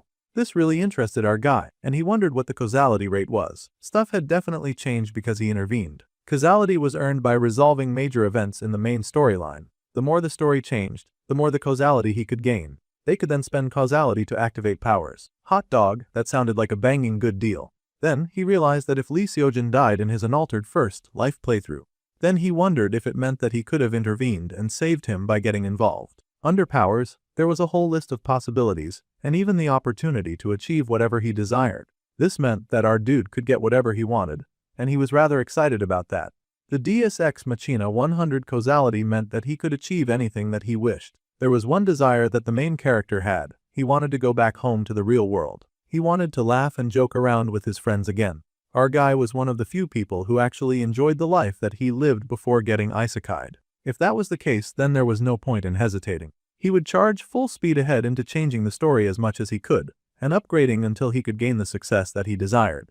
If he wanted to protect Seojin and also gain causality, then they needed to actively intervene. Suddenly, a 15 million won reward came in for defeating the main. That was a lot of money. Sneaking around with a hunter's license had a lot of cool benefits. The brunette could not believe that he had cashed out just from accidentally participating in an event like this. He had not been sure about bringing his fancy trident straight back to the dorms, but that worked well. After everything today, he was going to treat himself with this money. Bro went into the excess of treating himself like a shameless teenager who did not know the purpose of savings or investment. He went into a 5-star, mage-exclusive hotel Hansung. The Hansung Group was a global corporation, and they were all about power, influence, money, and they even played a major role in the original. Attendants greeted anyone who checked into the hotel, and our guy whistled at how fancy everything looked. It turned out there was a rich hot mage visiting today, and it was none other than the Hansung Group, Vice President Han Sajin. He was the #1 pick to inherit the company as well. Mr. Shin, rich and handsome, was busy chuckling with the gathered people around him, living his great and perfect life while many flocked around for his attention. Someone even mentioned that it was confirmed that his sister would be joining them for dinner this evening. His sister Sa Yen would be joining them, and the man did not mind since it had been ages since he had met up with his beloved sister. Now, Han-san was another interesting character, and she seemed to be a main character too. Later, the main character found a little private room, and he looked at his fancy weapon, admiring it very thoughtfully. It was a truly wicked-looking artifact, but carrying something that bogus around would attract the wrong kind of attention, so he needed to fit that thing to size. The spear drew too much attention, and he definitely needed to sell it. The magic book he could save for later. As for the herbs, he would take them to Sion, because he was planning on meeting her for some reason. To do this, he needed to wait until tomorrow. Our dude was already making some weird moves in the community. The good morning news came in the next day, greeting everyone with a beautiful and wonderful morning. It turned out that there was someone drawing attention for clearing the hidden floor of the tower. Despite their C-rank mage status, this stranger had not only conquered the hidden floor, but they had also somehow defeated a berserk main in Han River Park right after. This was concerning, as our dude was the one getting the credit when Seojin had delivered the final blow. The Mage Association was now praising Kim Jinwoo's feat, and they announced that they considered raising his rank. He had his face plastered on billboards, too, and many stared in awe at this apparently super awesome hero. Some even guessed that he had faced the main alone in that fiasco, but that was not true at all. Our dude had now achieved the title of Little Hero. 2 million citizens appreciated his courage. Several more story characters had not met him yet, but now they were curious. One news segment equaled 21,000 points, so our dude was not mad at all. It was not exactly the type of attention he had been going for, but at least it was something. Now that he had enough cred for his identity, he was going to go ahead and meet Sion. So, the brunette showed up at the Hansung Pharmaceuticals, and many passing girls giggled because they recognized the guy from television. Fame did have its perks, and he paused when he saw someone looking at a little garden while pressing his phone. The muscular man with white hair was none other than the Hansung family's sword, the S-rank mage Jang Suji. The boy could not believe that there was an S-rank popping out the moment that he walked in. That felt like destiny. Way too many people were recognizing our dude from the news. Using the popularity, the main character planned to cash out from selling the herbs that he had gained from the tower. He would really prefer it if Director Nim did the appraisal. Bro was really calling names and making demands too. It was odd being visited by someone so talked about. And the stuff that the boy had brought in was just as intriguing. Hansung Group's youngest daughter, Han Seon, somehow immediately made herself available for this meeting. It was quite fortunate that she was not busy doing any other important thing. The boy really did give off that energy, but these herbs did not even have the basic mana stem. They were tricky but undeniably valuable. She asked the mage how he had somehow figured out their properties. Well, he was using a cheat code to scale through this world, so it was really a matter of knowing what worked and what did not work around here. The boy chuckled and said that he had spent years studying medicine as well. However, he knew the sacred herb was a special resource. It amplified the effects of other ingredients, but did not work well alone. At this point in the timeline, it was considered something very rare and was hard to process. Honestly, only a genius apothecary should handle something like this. The little heiress did not really get it, however. The point was that this was a solid deal. She would happily accept the herbs, but she wanted to know if he had any terms of his own, considering that he had brought such precious materials all the way here. The brunette raised a hand because he did have extra details that he would like to share. He wanted 5 million won up front. What an absolutely greedy buffoon. He was lucky that his name had trended on the news that morning, or he would have immediately been kicked out for attempting daylight robbery. The boy even went as far as to request a 0.005% in shares in Hansung Pharmaceuticals. His audacity was absolutely insane.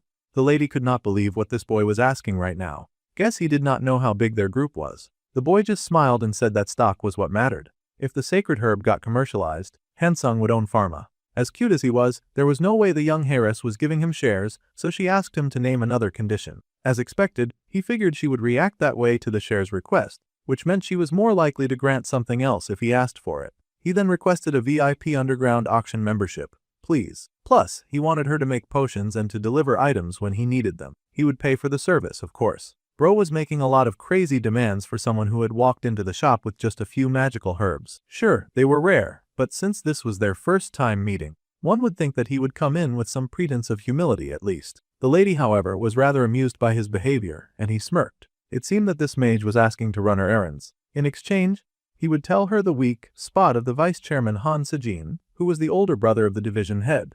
The lady's eyes widened in shock. It seemed that this was the kind of information that she was very interested in. The lady had the intention of taking over the Hansung group, and she would even mess with her own family for that. He knew all of this about her since he already knew the original story. Wow, what a family of vipers. The news had reported all about Kim Jinwoo's exploits, as if nothing else was going on in Magic Korea that day. The Dark Guild was also able to get the information that Jangin was dead. They were not exactly happy to hear about this. They could have stopped it for sure if only they had moved in during the rampage. The speaker was a man with dark eyes, and his forehead throbbed in rage to hear that his colleague had been felled by a mysterious mage. He screamed and threw things around in a rage, yelling that this could have been prevented. The man who'd just been sipping tea told Baekkyung to calm down. It was an order from someone above them. If they had helped a main who was running wild among humans, they would only put themselves in danger, and then they would be exposed as mains too. The redhead cursed in anger, his bad energy radiating around him in waves. He cursed and asked how long they had to keep living like this in hiding. Bro was so vexed that he swore to kill that Kim Jinwoo dude. The other guy was a human, and he asked if that was really going to be okay. The mage seemed to be near the main's client. The redhead scoffed and said that, of course, it was fine. They knew what his client was like. That person was the kind to cut off even his own family with a smile. It seemed that the head of the Hansung family did not have pure hands. He greeted his sister with a smile, and she happily waved to him, saying it had been a while since they had hung out, unaware of the evil that lurked in her brother's heart. They both got into the car together and talked about how nice it was to catch up after such a long time. The man asked how work at the company was going for her since she worked in a pharmacy. The lady smiled and said that work was hard and dealing with people was indeed exhausting. She guessed that he could say that she was a bit mentally worn out. Father was a little hasty when he handed over so many company shares to her when she was still young. Well, we know she's an ambitious crook, so those were fighting words from her brother. He even said that if it was much too difficult to handle on her own, then she could just pass that on to him. The disrespect had her internally seething as he added that once he became chairman, he would even make her the vice president. All men did was lie. The girl curled her hands into angry fists, barely containing her anger. Her brother was a joke and should really not make her laugh. Meanwhile, our guy was in his room and was busy handling his own affairs. Now he had the information saved by using 2 accounts. Meeting Sion really was the right call, and she had sold the spear for him, too, so that was really convenient. Thanks to her, he could happily return to his dorm room with his mind at ease, without worrying about drawing any attention to himself. Sion should have pretty solid intel as well, and she had immediately perked up when he had revealed that he could so easily tell her about her brother's weak point. He wondered if she was checking whether that weakness was mentioned and if it was actually useful. It was the Hansung family after all. Suddenly, our dude got a message notification. He got a message about a month ago from Han Sion. She would be his errand runner for just that long. The character Han Sion now trusted him. She would send him the upfront payment and the spear money within the day. Then she asked if the boy needed anything else. The boy had now gained 1,000 points as a reward for the lady's trust. As our dude was a point junkie, this was great news to him. It was faster than expected, but that worked just fine for him. Also, he would like the talented pharmacist to make him some potions, and he needed an admission ticket to the underground arena. The potions would take some time to brew, and the lady would contact her newest partner once they were ready. The deal was done, and they could extend the agreement later. He just had to prove that this relationship was of use to her. However, moving as Kim Jin-woo meant that he would attract mains. There had been a revenge plot in the original story, too, and since his name had been broadcast as the one to take down the monster, it meant that his fake identity was in danger. Seonwo activated the search function because it was time to start making some important preparations to deal with the occurrence of a possible attack. The detection search results popped up, and he scrolled through a few of the available skills underneath that. He found the one he was looking for, the ability to detect killing intent aimed at him up to a 500-mile radius. It was an expensive $50,000 fee. That was insanely expensive. Our dude would need to harvest a whole lot of admiration to be able to buy that. He was gonna have to risk a lot of the points that he had already gathered. Still, he needed to buy that skill.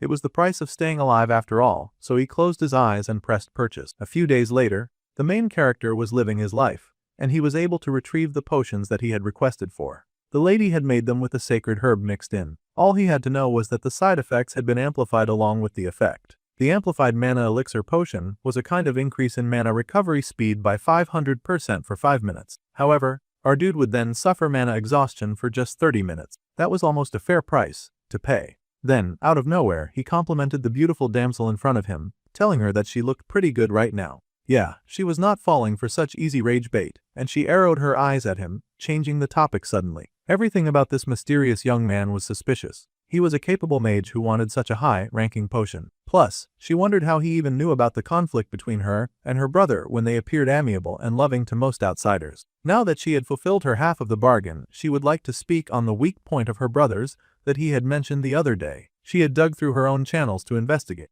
and it was honestly shocking what she had found. Her brother had always seemed rather shady, but she would have never suspected that he, of all people, would somehow have killed someone, and it looked like a whole lot of someone's. There were also traces of contact with someone suspected of being a main. All of this was terrifying information. Everything about this situation was suspicious, and she wondered how on earth he had found this out. Well, obviously, it was thanks to the original novel, but he could not tell her that. Han Se-jin was a high-risk character who was driven by greed and sided with the mains. As time passed, he would slowly turn into a full-blown villain. However, he could not tell her that he had gotten his information from a fantasy story. So, he just said that he would tell her if she would give him 5% of the Hansung pharmaceutical stock. He was making an audacious request again, expecting her to turn him down. The girl was annoyed because she could tell that he was just saying that because he did not want to tell her. The whole thing made her so upset, but it was rather amusing to him. Their discussion was concluding, so he asked her about the arena ticket that he had asked for. She had gotten it, but it was apparently not transferable, so he would have to enter with her. He could see that was why she was dressed so weird and shady that day. She yelled that it was his fault that she had to wear such gaudy and silly clothes in the first place. She had spent money and risked so much to follow his demands that she just had to ask what on earth he was planning to do at the arena anyway. The boy explained that he had made some money, so now he had to grow it. That was Ariel's fancy way of saying that he was just going there to gamble. She could not believe that he was going there to blow all of the money that she had just sent him on gambling. Youths of this day and age were so irresponsible. He was not about to get scolded by another adult when he was cosplaying as an adult. Besides, he was 2 times her senior from regression and dimension jumping, so she should at least pay him some form of respect. Well, she did not support his life choices at all, and she told him to consider their deal over at the end of this month. The character Han Seon was now deeply disappointed in him, and her interest in the boy had sharply dropped. She was so disappointed that our dude would probably not get any more points from her for a moment. However, that did not matter to Seon Woo. He took up the fancy mask that he had brought and quickly put it on his face, knowing that by the time they left the arena, he would have earned even more of her trust. The evening sky darkened, and the two made their way into the special place. There were guards at the door, of course, so they had to check if they were authorized to enter. They got the very important person banned, and then they stepped inside. It had been a while since the people had welcomed a VIP. The brunette was about to keep stalking in, but he gaped in awe when he saw a familiar-looking dark man with a mask. However, he could not entirely disguise himself to our guy who knew so much, and he instantly recognized the man as the S-rank main and top-tier villain, Ha Ryong. Now that was frightening. Bro's eyes did not look even slightly dark at all. The main character was sweating as he realized that it made sense for a man this important to be here. Ha Ryong was the host of this very arena, and the man smiled, asking them to please enjoy their time. He walked past them with a polite smile, but Seonwoo could not help but stare after him in awe. That dude was terrifying, and he was not at all on the level to handle him. He had to make sure that he did not get tangled up with him. They proceeded into the arena, and the stands were packed with people, of course. Everyone had on masks as they eagerly watched the games that would take place on the stage below. There were quite a lot of people in the area, and the atmosphere was pretty hyped too. That was probably because of Yang Hongju. The lady asked who that was because she was not very familiar with the name. That dude was the most popular fighter right now, and he was a mage who held the champion spot for 3 years. In terms of combat ability, the guy was basically 8 rank. The heiress easily guessed that there would not be much money made off a consistent winner then, because there was a huge possibility that everyone would bet on him. Our dude was well aware of that, but he had an easy trick for making money. The boy happily waved to the officials and informed them that he would like to place a bet. They asked how much and on whom. With the biggest and proudest smile that the boy could muster, he put a whopping 530 million on Yang Hongju's opponent. Now that was insane. Even the lady could not believe that the boy would do something so reckless. The official could barely believe his ears and asked the main character to repeat himself. The lady begged him to reconsider. They did not know anything about Yang Hongju's opponent, and he was placing such a large amount of money on something so casual and stupid. The main character just smiled. He had a few ideas about the man's opponent, because he knew that a rookie would be having their debut match today. The rich heiress could not believe that this idiot was about to place his bets on a rookie who had not even debuted yet. Meanwhile, inside the room, the main had taken off his mask. He had already heard the rumors that someone had bet a whole 530 million on Yang Hongju's opponent. This was correct, of course. Immediately, the main wanted to know what idiot had that much money to spend. The answer, of course, was a dude wearing a rabbit mask. Too bad for our guy, who had not wanted to get the monster's attention because he had it now. In fact, the monster remembered that he was the VIP from earlier. Now this was an interesting turn of events. To a very important person like that kind of money was likely just pocket change. A rich weirdo with weird tastes, something that could be overlooked. However, a different sort of information was leaked to different ears. The redhead had just heard that Kim Jinwoo had shown up at the underground arena. He heard that he had come with Han Seon for the event. This was perfect, as the red mane had been so frustrated for way too long. He had been pissed about having no intel about that guy. Now, it was time to get the car ready. Tonight they would be avenging Jang Han. Meanwhile, there was a battle going on between two men. They were monitoring the proceedings in the pit, and the fighter inside was begging for his opponent to spare him. This seemed like the kind of fight to the death battle. Gruesome, ugly, and bloody. No wonder a lot of mains were hanging around the area. The poor fighter begged that he was surrendering, but his bloodthirsty opponent just mocked his whining and said that he should have surrendered from the start. With a swing of his ruthless weapon, he cut that man down, and the man gasped, choking on his blood as he was knocked down.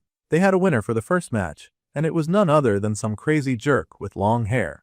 The people could not believe that the crazy person whom he had been fighting against had actually surrendered in that battle. They had bet so much money on him too. Of course, people were not happy about the garbage that had lost his match, and they yelled really mean things at him because they valued their money way more than his life. The underground arena was definitely ruthless. Still, the main character informed her that the host would not actually let any of the fighters die. Well, that was a relief to hear.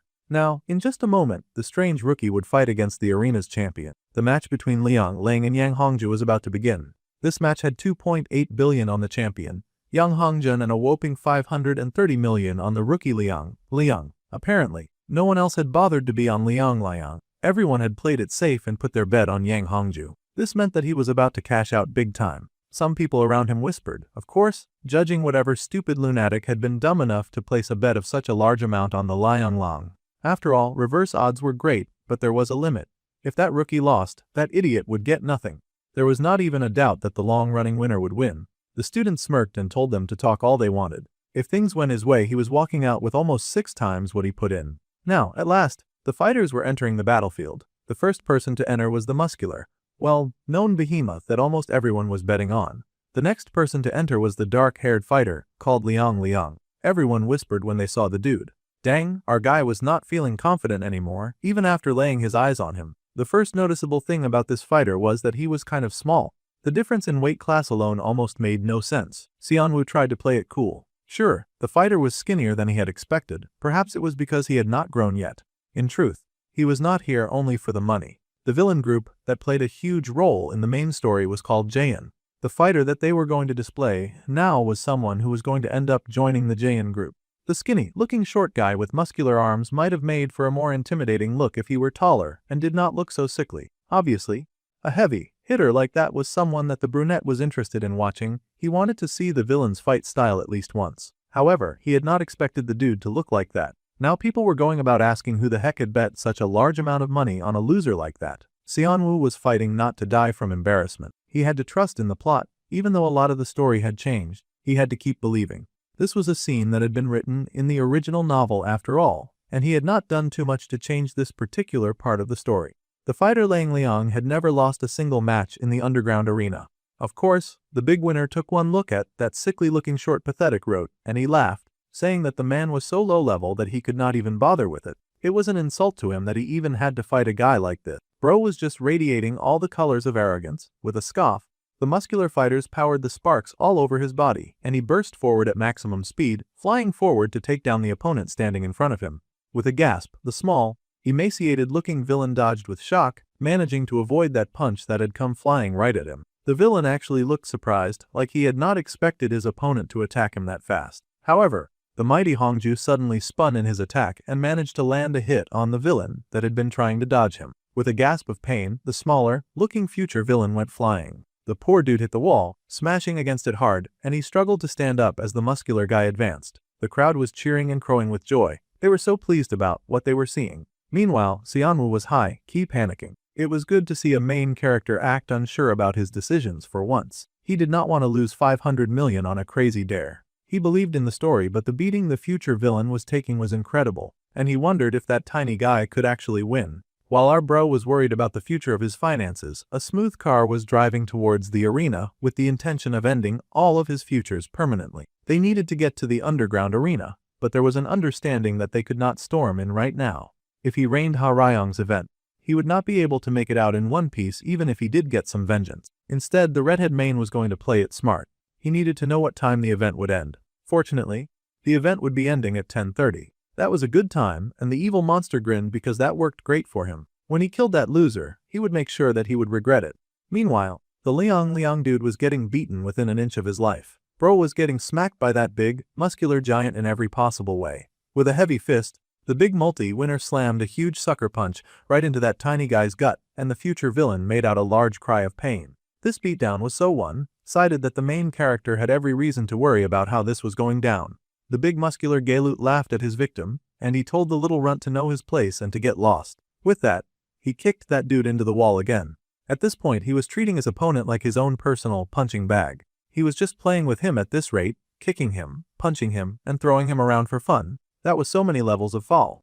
Unfortunately, all dirty moves were allowed in this arena, and that big muscle gorilla was free to beat up his opponent as much as he liked until they were ready to surrender. The poor debut rookie was now in a worse state than when he had stepped out of the door, and all of his body, arms and chest were covered in dust and debris. The people cheered for Yang Hongju. It was looking like Xianwu was about to lose a whole lot of money, a situation that the boy could not be pleased about at all, and for good reasons too.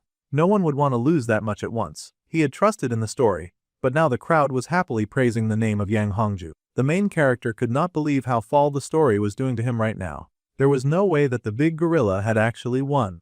The main character was doing his best to try to blink away reality because the real life that he was currently existing in was trying to zap away his hard-earned cash. Suddenly, out of nowhere, there was a splatter of dark blood in the arena. The sound that followed was shocked silence when Hongju turned in surprise to see that the opponent whom he thought he had beaten down was standing up again.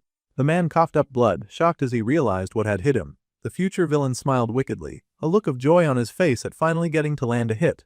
Of course, the big guy was not so pleased about suddenly getting hit, and he ran at the little guy with all of his might, hatred burning in his eyes. The smaller guy smirked, standing to greet him as he continued to harvest his weapons from his body. That tiny menace was pulling out bones. Bones from beyond his ribs. His skin was splitting open like water for Liang Lang to fetch bones like his body was a sheath of many swords. Once the tiny guy had a proper grip on his next batch of weapons, he let them fly. It was truly a horrific sight. Each of those bones flew forward and struck him, piercing different spots of the big guy's body. They arched through the air in dangerous purple power and stabbed the big guy in many different places. More blood trickled down his chest, and the many-time winner screamed in agony. The man stumbled, falling off his usually stable feet, and his body toppled to the ground. It was a pretty hard ask for anyone to stand up with about 5 bones buried inside their gut. All-time winner, Hongjun, toppled to the floor with a large crash, and all around the room there was silence. There was no cheering, no screaming, no excitement. Of course, it was a monumental moment for the arena. How could there be any celebration when everyone inside had just lost the biggest match of the night? They stared both in shock and awe, wondering what would happen now. They could not believe that Hongju had actually lost for the first time in years. The pharmacy heir stared down into the pit with great amazement. Suddenly, there came a cry from the crowd. A scream of frustration as they yelled in hatred at that coward who had lost them so much money. They screamed and cursed at the loser that they had cheered a few minutes ago, hating him for daring to lose their money. As those people cursed and screamed, it was time for Xianwu to wrap up a day of hard work. It had been a pretty close call, but it was time for him to go. The lady rushed after him, of course, amazed at the miracle that she had just witnessed. To call this situation a coincidence was perhaps a bit convenient. A very important person had visited their arena on the one night that their all-time winner had lost while betting a huge amount of money on a whim. There was definitely something going on, and of course, an S-class villain was able to detect that. Liang Lang had won tonight because Yang Hongju grew too confident he had gotten careless. However, that large amount of money bet on a first-time rookie clearly had an intention behind it. Manager Zheng was called, and the owner of the arena had a few instructions concerning the man who won big on a bet that day. The owner wanted the manager to look into what that man did. Meanwhile, after the fight, the boy and the heiress had left the arena. The heiress marveled at him, asking what on earth he was and how he had known that Liang would win. The boy smirked and said that he had used his brilliant intuition, of course. The lady sighed because he never told her anything useful, no matter how many questions she asked. At this point, she was going to stop trying. Meanwhile, our guy could not stop grinning from ear to ear. Today had been an absolute jackpot. Thanks to the bet, his balance was now over 1,000,000,000 won, and he had somehow moved all of that money to Kim Seonwoo's bank account. That was pretty risky business, moving illegally made money to his own legal name, especially when he had enemies on the lookout for him. However, the main character was too busy being drunk on all of his achievements so far to care. He had achieved the Gambler of the Century award, and the character Han Sion was starting to trust him again, so that was great. The character Han Sion now felt a strong curiosity towards him too. It seemed like she was crawling into main girl status thanks to her curiosity and helpfulness. In fact, her interest in him had now reached level 1 status. That was interesting. Our guy had earned 7,000 points from hitting that interest milestone too. He was just cashing out back today. After blowing through his points for buying that killing intent sense, he was earning them right back. It was just at that moment that his eyes widened and the killing intent skill kicked right in.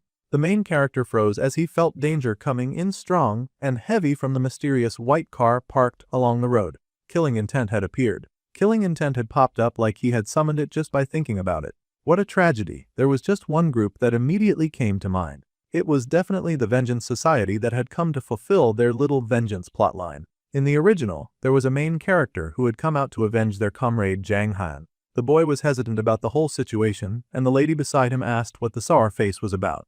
He nervously laughed at Ms. Han Sion because he had yet another favor to ask. The car proceeded down the road with a bit of twisting and turning because its movements suddenly changed. Of course, the person who had been tracking them instantly noticed this odd change in behavior. He asked for the car to stop with a grin on his face. They were going to attack our guy and attempt to murder him on the road.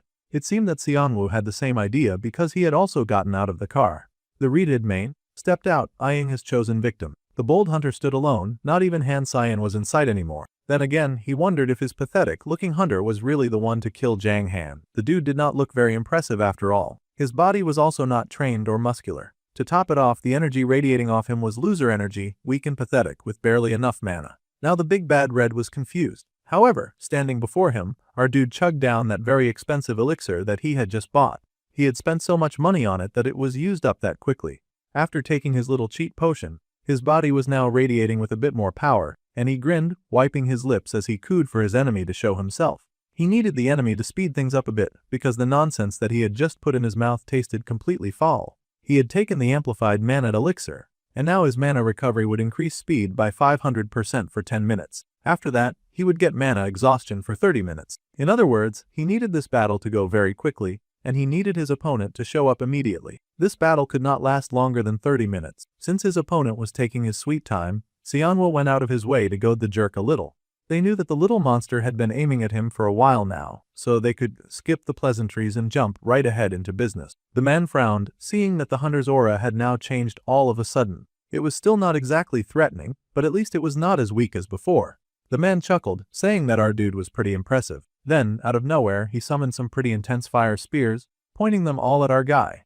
The hunter had noticed that he was being tailed. That was good, which meant that they could cut to the chase of this interaction. The main wanted him to die. It was a very simple request. Of course, Xianwu had not lived through an entire universe collapsing to be fine with just dying. He readied the mana in his hand and prepared to fight. His shot expanded and fired, zooming straight at his mad opponent. It was a grapple of two tigers, both very determined to win this fight, except that instead of hand-to-hand combat, they were using magic to smack the mana out of each other.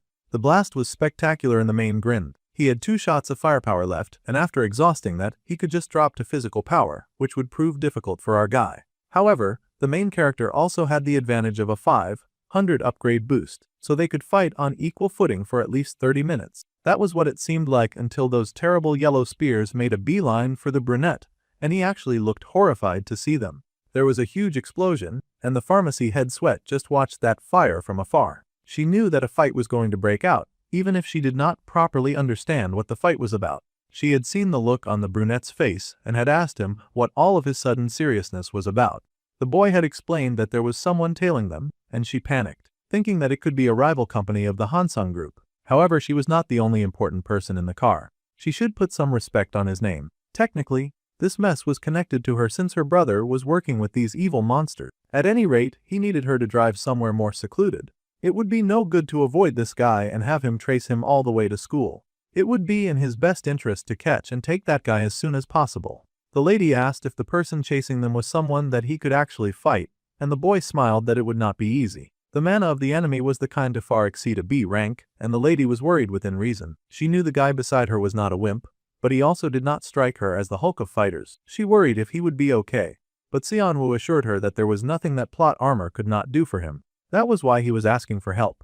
The pharmacist's heir parked the car and decided to trust in his skills. He had to come back safe. She was counting on him. It was not the time for our dude to do the loser version of aura farming, as he somehow managed to dodge those pikes that had come right at his face. That was crazy. It was almost like the red-headed guy was actually trying to kill him. Still, the main character smirked. Dodging these many attacks was nothing. He was an enhancement-type fighter until the first year, so he could match up to the speed of those projectiles quite easily. His wicked opponent smiled, asking if all he could do was dodge. Then, he raised his hand and raised even more dark spikes into the air. It seemed that this guy's motto was to keep hitting the brunette with everything that he had. He fired an even larger volley of large and intimidating spikes, surprising our dude because he could not believe how many spikes this guy had in reserve. It seemed to be his special form of magic. The man had gotten even faster than before, but our dude was ready for that, too. There was a blast of fire, and he dodged that as well. It seemed that his intentions for the beginning of the fight were just to continue dodging. The redhead was not pleased, but our dude suddenly had less than 2 minutes of the effect left. That was insane.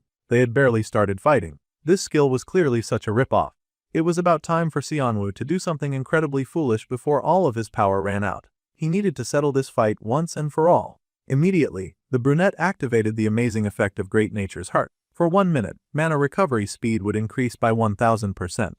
Now things were about to get really wicked. The main could tell that there was something wrong moving through the eye, and his eyes widened when he realized that. Suddenly, the hunter standing before him had a much stronger aura than before. Now it was time for our dude to aura farm to his fullest potential. He bent to the ground like a frog prepping for a mighty hop, and then he burst forward, running like a bullet train right for his opponent.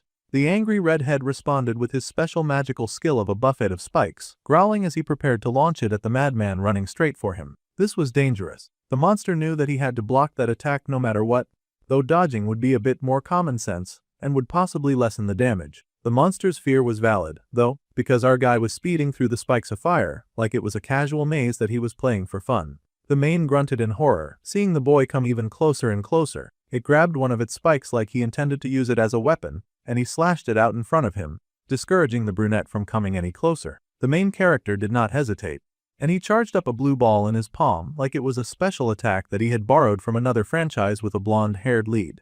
Immediately, he tossed it, careful not to get too loose to Mr. Red and Nasty. That blue ball landed quite solidly in the poor mane's gut, and he choked out in pain, being pushed back from the force of that hit. Man, our dude had thrown such a huge attack, but the enemy was still on its feet. They could not let up now. Any opening that was granted would quickly be used against him, so Xianwu charged up a second attack and launched it a second time at the wicked creature before him, figuring that he needed to spam the attack mode for as long as he could.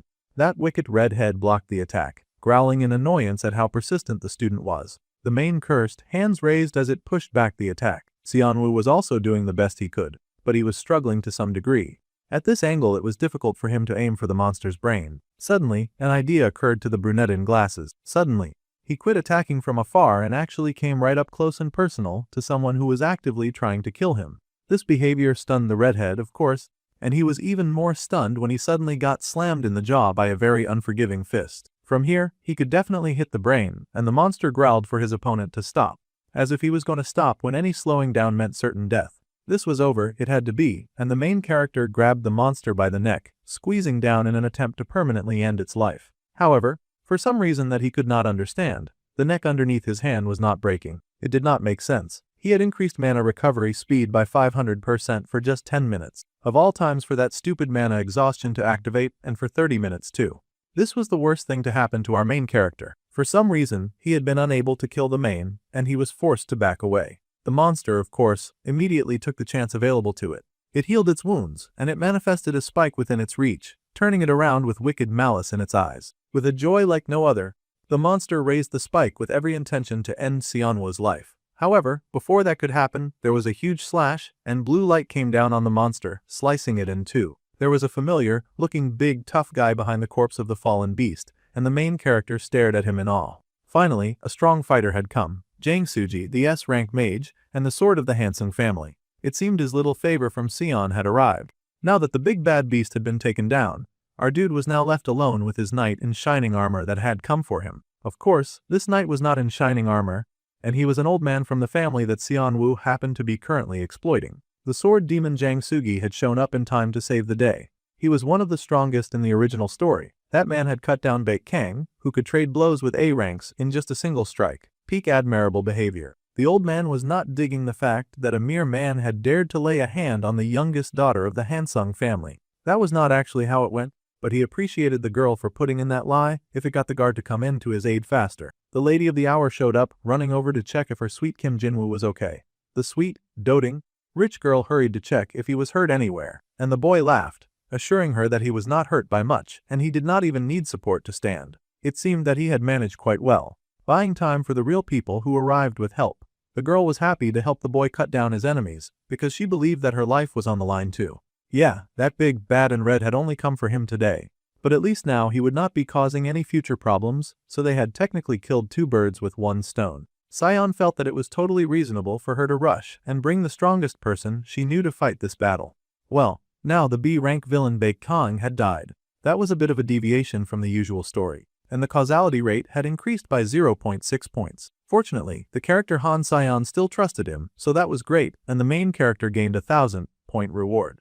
That kind of felt small for taking down a villain, but he was satisfied with the results. The big old sword asked if they should report this incident to the chairman, but this was not exactly a lovey-dovey kind of family. A main attack was no small matter, of course, but the brunette recommended that they do no such thing. After all, her big brother was involved with the mains, and he might suspect that his little sister was snooping too close for comfort. He could make some risky decisions if he even suspected that, so it was for the best not get involved. If word spread that someone from the Hansung group was attacked by a main, it would cause a huge and uncomfortable uproar. Plus, there was no need to blow things that deviate from the original. Things had already changed too much, and our guy would like to keep problems like this to a minimum at least. The lady considered this and figured that the boy was right. If this leaked outside, it would drag an annoying trouble, and she needed to lie low so that she could scheme in peace too. So, she informed their hero that they would be keeping the incident between them. It was in their best interest if their uncle Suji also said nothing. The man understood and promised silence. He was way too old for gossip anyway. 3 days later, our guy was chilling in his room and casually looking through things on his phone. As thanks for saving her during the Baekhyang incident, even though honestly, she had been the one to save him, Han Sion offered to find our guy any information that he needed. In that case, what he had then asked her for was the timing for when sacred herb potions would go commercial. For this very moment, he had gone all in, and he had bought up Hansung Pharma stock with everything that he had. He watched his phone very diligently now, waiting for the perfect time that he would get the cash out from what he wanted. It was 8:59, and as soon as it hit 9 o'clock, the market would be open. Our guy dove into that market like it was his birthright, and the shares skyrocketed. The boy screamed and cheered because it was time for him to move up in life. Before regression, even a lifetime of dungeon runs would not have bought him a house. Back then, the main character would have never believed that money could really be this easy to make. He was cashing out in style, and he was giggling and happy about it too. It almost felt a bit bittersweet considering how hard he had worked to stay out of the main narrative back then. There was a notification on his phone, and that made the boy sit up. Han Sion was now surprisingly in regular contact with him, and she even invited him out to lunch. He was immediately intrigued because she had mentioned that she had a present for him. At the Café Veller they met up, and the boy was surprised to see that the lady had arrived rather early. She was even sipping a drink by herself and acting all sweet and dainty. The lady smiled up at the boy, saying that it was a habit, as expected of a businesswoman, to always arrive on time. Hansung Pharma's stock shot up quite a bit, and the boy chuckled that he'd had quite some fun thanks to her. The hare asked how much profit the boy had made, and if he had made 500 million. The boy smirked that he had made 3 billion in a single day. Now that was something truly admirable. She almost could not believe it. Well, they should just think of it as a small token of appreciation. It was all thanks to the director. Now that he had come all this way, the boy was, of course, really excited to see this gift that she had mentioned. The lady then got a little serious and explained that she had found the identity of the main that had attacked them. Yeah, he already knew that, but it was not like he could tell her that. So, he decided to roll with her little exposition.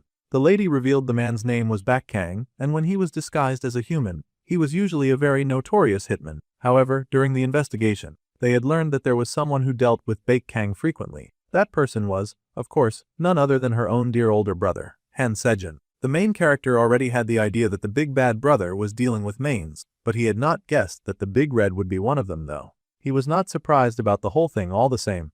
This was all very interesting, but Xianwu had to wonder how all of this information would somehow benefit him. The girl smirked because the boy was so calculating even after they had saved each other's lives. At any rate, she was going to show him the real gift. It was a way of saying that she would be depending on him. Happily, she presented a box. He had asked the boy to meet today because she was about to become very busy for a while. The boy stared at the mysterious black box curiously, asking if something was going on. Now that her brother, no, that man was too despicable to even be called kin anymore, so she preferred to call him Han Sejin. He was now closely linked to Baekhyang, so it was pretty obvious who was behind the attack, right?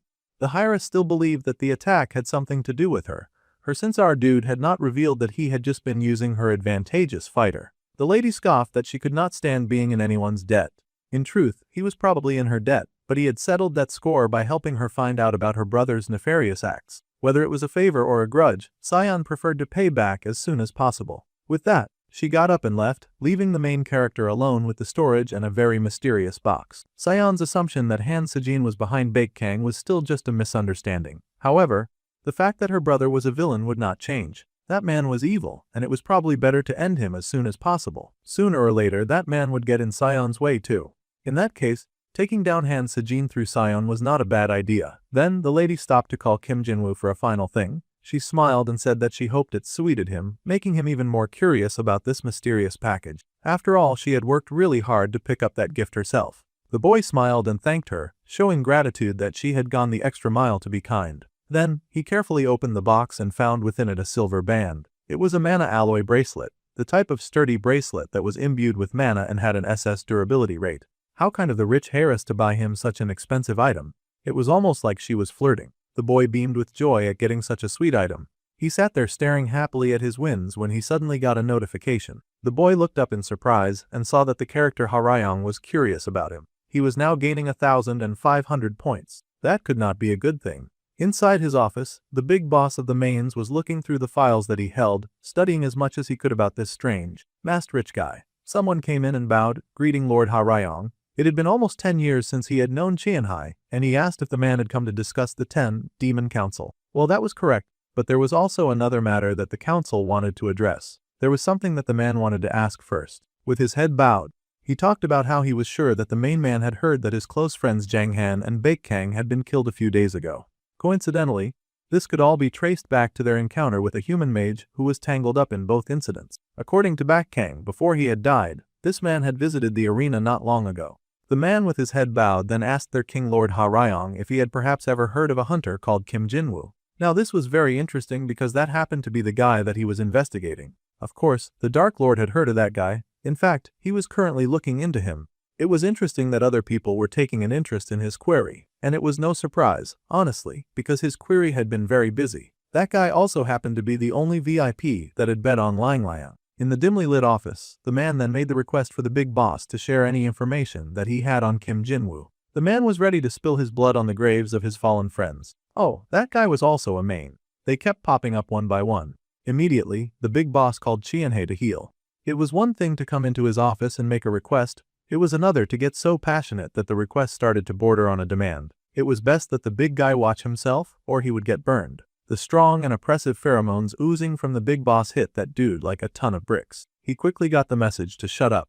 If Qianhai was thinking of laying a hand on his client, then the man should be prepared to face the dark and demonic consequences. It seemed that the big boss had now somehow claimed our dude was his client. Now our guy had dark protection among a few other things. The man quickly bowed his head in apology, of course, swearing to never touch Kim Jinwoo. He begged for some gracious forgiveness immediately. With that settled, the man then requested that the bowed man should just deliver the 10 Demons Council's message. That was all that he wanted to hear right now. The man was sweating, but he relayed the message. From the holy relic, the prophet's altar, a prophecy had come down. Now this was an interesting turn of events. In the year the child destined to destroy Mains turns 18 and awakens, the king of Mains would meet his end at that hand. Now that was a terrible turn of events, and a rather foreboding prophecy. The big boss narrowed his eyes as he realized that the king was clearly stirring up trouble again to get this kind of dark and foreboding prophecy. The child of prophecy had been the message, and the man asked if they had gotten any other details. According to the prophet's altar, the place where this now 18-year-old child of prophecy resided was none other than the Magic Academy. After so many days of side quests, it was finally back to school where the real protagonist dwelt. If he could even be called the protagonist at this point. Our dude was standing around and observing something in front of him. For now, the boy was admiring the beautiful bracelet that Sion had gotten him. He had caused a lot of havoc as Kim Jinwoo, and it was time for him to lay low so that he did not attract even more awkward attention. The character Harayong was curious about him, and that was not a good sign. The extra points were appreciated, but there was no way that he wanted a big bad's eyes turned in his direction. It was not the time to get tangled up with Harayong just yet, or he'd end up eaten alive. There was something more important that the main character needed to focus on right now. Something that had to take up most of his attention. Xianwu grabbed the scroll before him and opened it up, its magical properties glittering as it revealed what it held inside. This was a magic-imbued book, with a spell shield that would deploy a barrier to block one spell. It would only last for 12 hours. Our guy was doing his best to study. It would not be long until the midterms began. This was where students had to prove their ability in front of all kinds of important people. It was a key event that was tied to Li Yujin's future path. But these midterms mattered even more because of one key element. The child of prophecy, an almighty being whose coming had been foretold in the ancient text, the future ally of Li Xiujin and the one born with the power to destroy Mains. To flesh out the still unawakened child of prophecy, the Mains would suddenly show up and infiltrate the school at 4 in the evening. Using their dark powers, they would attempt to strong-arm the school into giving up the child that they came for, but they would then be quickly wiped out by Li Xiujin, who would not tolerating their nonsense. That was how it went in the original anyway. The scale was not huge, but it was an episode loaded with all sorts of important hints. This time, our dude would be watching not just Xiujin but the child of prophecy as well. He had to make sure that neither of these two people would get hurt during the raid. So, that day at school, the teacher called their attention. In addition to the next week's midterm schedules, there was one more announcement. The midterms were already killing the students, so they wondered if they could really survive waiting to hear one more announcement. One girl was so done with school that all she wanted to hear about was romance. Well, too bad. They could never get away from the school life, and they heard that training was live combat, and live combat was training. For them to prepare for midterms, this year's second years would be doing several days of free sparring classes. The class looked stunned to hear this. Free sparring was an interesting idea. If they could not find a partner that day, then they could go ahead and watch or practice alone. For now, the group was dismissed. The announcement was barely over before Yuara suddenly started burning with some holy flames. That girl was obsessed with Lee Seojin. The hero was so over it. The main character already guessed that Seojin and Yuara would pair up together just like in the original novel, and the girl was already storming towards him. So it looked like that would play out as planned. Still, even so, the boy could not believe that absolutely no one wanted to partner with him. He had worked so hard to boost his deficient reputation during that last test, and still other students were going in every direction except towards him. How horrifying to be in that position. Well, it was not like it was that surprising that he was getting abandoned. No matter how good he was at theory and barrier breaking, nobody wanted to pair up with the student who was dead last in almost everything else. However, this did not matter, because the person who would be his partner had already been decided. It seemed our guy already had his eyes fixed on the person that he wanted to fight beside. A timid girl who was currently saying nothing. She was not getting picked either. It did not take long for Yuara to get her fire won, and she was just blasting and storming and banging her way through life, trying to take down the #1 fighter in class with all the gusto in the world. The boy just managed to dodge her crazy fire attacks, groaning because he had almost died from just getting out of the way on time. The crazy girl was not finished, of course, and she madly asked Seojin if that was all he got. With skills like that, she would be taking the top spot in the school from now on. That girl was so thirsty for that top student position. She was putting all of her energy into snatching it. The kind hero stood firm despite the tenacity of his adversary, and he told her not to get ahead of herself. With a smile on his face, he drew his sword, ready to face his opponent and cut her down with all the strength that he had. He had not even finished warming up yet, and he swung his weapon at her. They both clashed, fighting hard as they beat each other around. While those two monsters were clashing swords and firepower, our guy was paired up with a nice and meek girl. That girl looked around for some reason, just admiring the quiet nature around her. Oh, it was not nature, she could just see Lee Seojin and Yuara trying to tear each other apart from the window. They were both so dedicated to that crazy fight. They ranked #1 and 2 in the whole school. The girl turned away, creating her little ice shards in her hands. She could not pay attention to them right now, she was going to make her small power grow. The more she compared herself to geniuses, the smaller she would feel. So what if she had not grown to their level yet? It was only a matter of time. Yeon Hae-young had not even been considered as a sparring partner by most of the class. They ignored her because she was the 82nd in class. That was pretty low rung. Her theory was rock solid, but she was weak in practice. The girl pretended not to be heartbroken by hearing her classmate say those words within earshot. She knew that she was not that strong, but it still hurt to be dismissed so easily. It was a bit sad, really, that her brains could not back up her talent. No one was sadder about the situation than poor Hae-young, who was not considered good enough by her peers. She was a good person, but being good was just not enough in places like this. The girl bit her lip and suppressed her feelings, focusing all of her frustration on getting better. Crying would do her no good, sobbing about it was useless. If she wanted to improve, then she had to focus all of her attention on growing stronger. The girl shot her ice shards at the target in front of her. The shards were still small and had little effect. By the time her attack was done, the target was still standing. It was a rather discouraging situation. The girl screamed in frustration, anyone would at this point. She wondered why it was that no matter how hard she tried, nothing worked. Our dude popped in at that point to give some constructive criticism, telling her that her ice construct was flimsy. The girl was surprised to see Kim Seon-woo, the boy who was dead last in class. That was not just all. The boy stepped in and explained that her ice was not even that cold, and the accuracy sucked on top of it. Overall, it just showed that her fundamentals were lacking. See, our main character was doing all of this to take responsibility for what he had done. Originally, during the dungeon expedition, Seojun's advice would have helped the girl grow to the 6th position among the second years by now. Unfortunately, because he had interfered, the girl had missed that chance, and her growth had stalled. The girl might be lacking now, but if she stuck with him, he would make sure that she could at least pull her own weight. It was not easy to take those words seriously from someone dead last in class. Either way, our guy was determined to help her grow, even if it was like this. The girl then said that she ought to know. Since his own skills were not enough, she thought that he was dragging down someone else's confidence to make them follow him. She had got it all wrong, and now she was angry. Well, that was bound to happen when a person had the reputation of being the worst in class. If only she knew what he got up to in real time. The boy shrugged and laughed at her assumption. but there was also the chance that she could not refute what he was saying, so she was getting angry instead. The girl glared because that assessment was pretty correct. There was no reason for her to blow a fuse about it. The girl was so heated that she walked away though, with a high and mighty air to boot. She had truly thought that he was pretty decent back in the dungeon, but she guessed that she was wrong. Now the boy worried that he had pushed too hard. After all, she was still just a high school girl. He started to apologize for going too far when suddenly the girl growled that they would be settling their differences in a match. She wanted to see just how amazing this dead last student really was. Okay, she was going to regret that, but maybe getting tossed around a bit would be good for her learning skills. Our dude beamed with joy because now he had her hooked, and he could teach her some really cool skills. The girl was gunning for a match, and she was not about to take any form of disrespect. Already she was fuming with some unholy ice power. So, they were going to have a match first. She was all fired up in the iciest way possible. She wanted to see just how the dead last in the whole school could actually fight. Well, the dead last student was absolutely giddy and pleased to hear this. He was happy to go diving headfirst into this crazy battle. As soon as he agreed, she shot her first shot like she was burning with the drive to kill.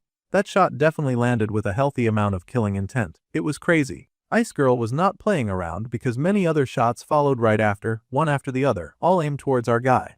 It was time for Seonwoo to get serious because Haeyoung was done with acting cute and nice. That was great because our guy was definitely ready to kick this fight into gear. He launched himself forward with the right kick of his heel, dodging projectiles like he was fighting to survive the Hunger Games. The moment the girl got serious, the density of her construct had changed. That was interesting to see. Her technique was not bad at all. In fact, the main character found himself impressed by her drive. It would not be hard for a brilliant fighter like this to grow. However, her attack pattern was a bit too simple right now. She needed to try for something different. Ice attribute manifestation mages were supposed to shine in utility after all.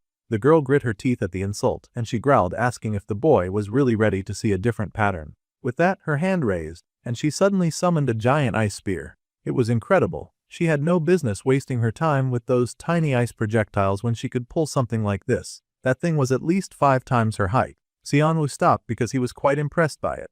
It was true that she now had an impressively big weapon, but the question remained, could she use it?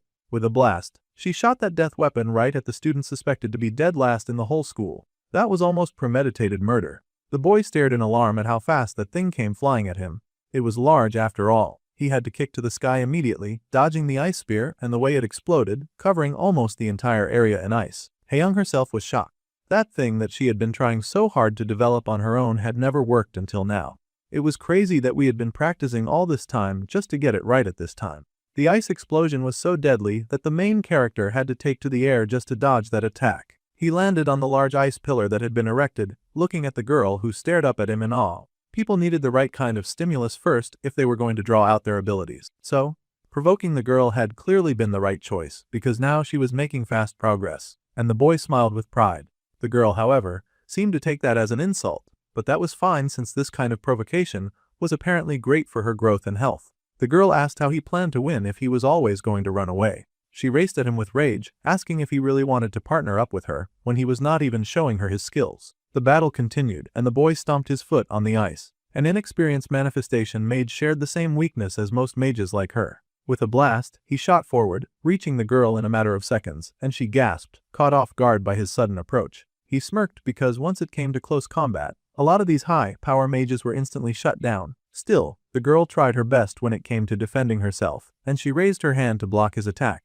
The magic power bubbled in her hand and met his elbow. It was time to see who would triumph when fighting so close. There was an explosion off ice and power, and the young girl got knocked off her feet. She had only just started fighting in big girl style, so of course, her footing got uprooted pretty quickly because she was not yet used to it. The poor girl fell, eyes widened in fear as his attack came close to her face. At this rate, she is going to get hit by his magic. Yet suddenly, his magic dissolved. In a show of power where the main character did not feel like he needed to hit a girl to prove a point, he smiled at the girl's surprised and relieved face. She got the idea of how to use her magic now, and the entire point of the demonstration was to help her tap into her magic. The boy smiled and told his classmate that it was a good spar. The girl was surprised, not expecting such acknowledgement or strength from someone who was supposed to be dead last in the class. The poor girl fell to her knees in exhaustion, a little shaken by everything that had gone down. She had lost this battle, but she had also learned something new about herself.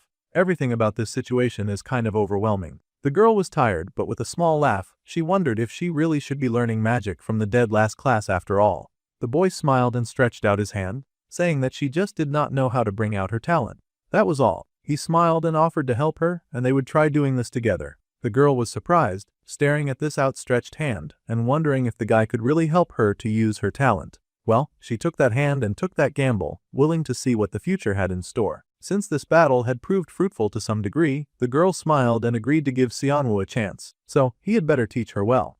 After all, he was her teacher now. Once again, our main character had been able to level up. The character Yoo Hae-young had now gained some interest in him, and Yoo Hae-young's interest had hit a level 1. From now on, they would be doing some attribute adaptation training. The boy showed off something in his hand. All magic started with adapting to an attribute, and it was very important to be in tune with the right one. Adapting meant that the mage was able to understand the attribute, and that would determine how well they could manifest their magic. In other words, without basics, no amount of practice would actually raise their level. The young girl had an understanding of what attribute training was, however, she had never heard of doing things like this. The poor girl currently found herself in what seemed to be a huge pool of ice. The poor thing was probably freezing and very confused. Our dude was now moving like the Dark Lord and insisting that feeling her attributes with her whole body was the fastest and easiest way to grow. So, she had to hurry up and start adapting immediately. If she did not hurry, then the ice would melt, and that would be troublesome. Later that night, some dark rumblings were afoot, and some very weird and suspicious-looking shadows started moving through the place like dark spirits on a mission. It seemed to be sucking out the life from certain fallen beings. The dark shadow then settled into a barely identifiable form and asked if everyone was present for the necessary meeting that was about to go down. Everyone responded affirmatively to Lord Qianhai. As ordered, the mains had been gathered, particularly the ones that had been operating around the Magic Academy. They knew the ins and outs of the place, as well as any given weaknesses that the building might have. The infiltration date to find the child of prophecy at the school had now been set for next week. All the members listened attentively as their boss, Keonhai, gave them the details of this mission. Their contact inside had informed them that the security often got lax during the midterms, so that was exactly when they would strike. The time had finally come, and the gathered mains looked really excited about it. However, one of the gathered had a question for Lord Cheonha. They wanted to ask the Lord Harayong for some extra help so that they could end the child of prophecy once and for all. Well, that had not gone as planned, and the bigger boss had gotten stormy at the thought of harming his person of interest. The big boss had apparently said that there were more important matters than the fate of their race. Well, naturally, this news did not sit well with the rest of the gang, because they could not imagine what could be more important than possible extinction. But it was not like any of them were about to volunteer to go tell the big boss exactly what they thought. Still, they did not think that 4B rank mains would be enough to kill a child of prophecy. They were brutally outmatched on this field. Still, one of the other overconfident mains scoffed and asked if his colleague was scared and needed help to kill one brat. This rabbit was literally the child destined to end their race. It would be foolish not take the necessary precautions concerning this situation. Just because security was lax did not mean that they would face no problems inside of this prestigious academy. If they were not careful, they would all get wiped out. Scouts from every major guild would be swarming the school on that day, assessing the students for talent that they want to claim for their own. That was not the time for 4B class mains to go skipping in there like they could handle all of that firepower on their own.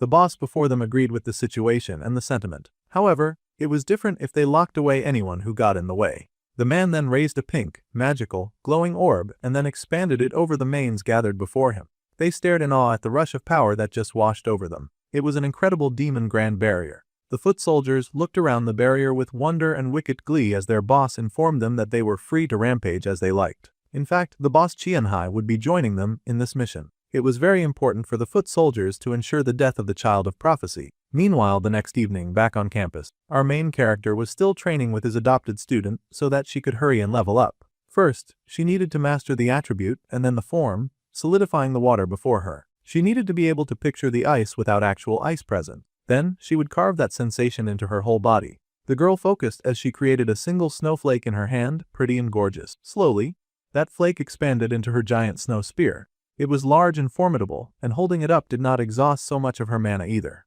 The girl shook with joy and excitement, beaming because she had finally done it. After so much trial and error, she had finally made an ice spear with her own power. Just a few days of training and she had improved so much. Honestly, Seonwoo was feeling very proud of his little student. Just like he had told her, she had lots of talent. The character Yoon Hae-young now fully trusted the main character, and he got a bonus point of 1,500.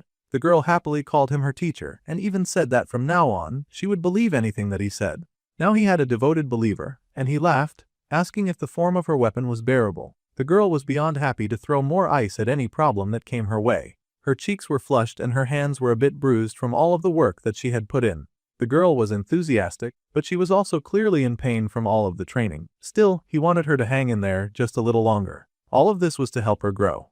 Even at this time, he was still pouring more ice into the freezing cold pool that she was standing in. No doubt about it, our dude might have been a torture master in his previous life. He was gonna help her work hard enough to become someone who could stand by Lee Seojin's side as his ally. The poor girl was drowning in cold. At this rate, they had to stop, or she would get rushed to the hospital. Meanwhile, there seemed to be someone overseeing all of the training going down. It was a lady, too. There was no idea who this mysterious shadow person was. The dark shadow watched the ice user as she shivered in her quest to get better. As the mysterious lady watched, she started to wonder if this was some sort of level of high school bullying. No matter how she looked at it, it really looked like that poor girl was being forced to stand in ice while that horrid classmate was bullying her. The bullying in the Magic Academy looked very excessive. The girl could not just stand back and watch this. She had to report to the teachers right away.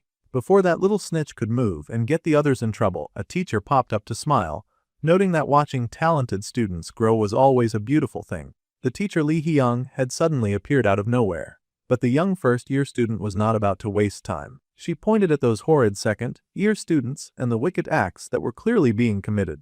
The teacher, who had a few more adult brain cells to understand how magic and growth worked, smiled that this was clearly an attribute adaptation training. Besides, she was well aware of the madness that was going down at the school. This was shocking news to the young girl. She had not expected this sort of harsh and mad movement to be training. The teacher had been watching the whole thing since day one. The student Haeyang was improving her mana manifestation, and she had grown quite a lot in such a short time. It was impressive, but what was truly remarkable was the judgment of a certain student. It was true that the ice girl was the one currently working hard and putting in a whole lot of effort, but her classmate had somehow immediately identified a friend's problem and guided her through it. The senior Kim Seonwoo. The first-year students were really surprised to hear that loser had any relevance. The teacher smiled when she realized that the first year knew about the boy. She had thought that Seoyeon was the kind to memorize only the names of the top-ranking students. It was slightly embarrassing that some of the teachers already knew her usual pattern. The girl protested weakly, but the teacher added that Seonwoo was a high-potential talent, so it was good to remember his name early after all. The young girl was unsure what to think of that. Sure, maybe the boy was kind of impressive right now, but he was also the one kid who was dead last in the whole school. That was definitely something that was concerning. Plus, the boy was also someone who only did nice things for others. They even wondered when he would work hard enough to raise his own skills, so that everyone could see the results of his hard work. The teacher fell silent, staring at the young girl for a moment, before saying that they could just give the dude a chance to prove his skills. The teacher smiled, saying that they would look forward to this midterm. Meanwhile, the main character was not looking forward to the midterms at all, actually. Apparently, there was a special sale going on in his system shop for a subspace pocket, up to 30 kilograms on limited time sale, at a discount. He had 5 days to pull up with the cash and buy it. A subspace pocket was an extremely valuable item, and naturally our dude wanted it very much. After all, the pocket was priceless in its ability to summon stored items anywhere. On top of that, it was useful in both combat and daily life. It was great that this kind of item had shown up in the special sale shop. However, even if the item was on sale now, the poor brunette only barely had over 8,000 points. Now this limited edition item that was being sold for a lower price was out of reach for him. He would just have to work hard enough to make 11,000 points in 5 days. He needed a surefire way to scrape together points too. The brunette had his hands on his head when he suddenly realized something. The teacher Lee Hee-young was calling. Now this was a surprise. Meanwhile, someone was talking about Yuara, Park In-won, and Kim Seonwoo. There were 3 students who had somehow been selected for the second-year manifestation advanced class. The poor Lee Seojin had not even been considered. Then again, he was not in manifestation magic. The teacher wanted the students to think of it as an intensive class for students with high potential, regardless of their grades. Lee Seojin was in the enhancement advanced class. If our dude could somehow get in, then he would have more chances to be around him. This would be great for scoring extra points because no one gave points like the protagonist's attention. However, the blonde random in the manifestation class suddenly protested. He understood why the second best and his handsome self were getting recommended, but he had no idea why the teacher would have any intention of bringing a failure like him into the advanced class. Seonwoo did not know where to start with this guy. Park In-won was in his second year, and he was ranked 5th. The brunette was not really into him, and he wondered what on earth his problem was. The blonde insisted that he was 5th in the year. Being grouped with a dead last loser was so unfair. The pouty blonde turned to the second best in class, and demanded that she complain too. The second best finally sighed, and exactly what she had to complain about. Whoever got into the advanced class did not matter to her, because all she had to worry about was herself. The blonde was annoyed by this faultless logic, and he cursed internally that this was exactly why that little witch had no friends. Then, the student Xianwu was asked what he thought about Inwan's opinion. The brunette smirked that if rank was the problem, then clearly all he had to do was raise his. The teacher was, of course, very pleased about that response from her favorite student. Then, before the young genius joined, he should prove his skills on the midterm. The boy had to work hard enough to make the top 80 or better. Then the teacher asked if this was a reasonable goal. Later, at the very fancy ceremony, confetti flew into the air. If everything went as planned, then the brunette smiled and said that such a goal was definitely achievable. The ice student was happily beside him, and she happily agreed to follow his lead. The second-year midterm was a cooperative battle. This meant that students would have to team up with a partner to fight the summoned green giant. If they targeted the creature's weak point, which was inside of its body, then they could take down the beast instantly. However, each one of the weak points was located in troublesome and different locations, and they were quite hard to spot.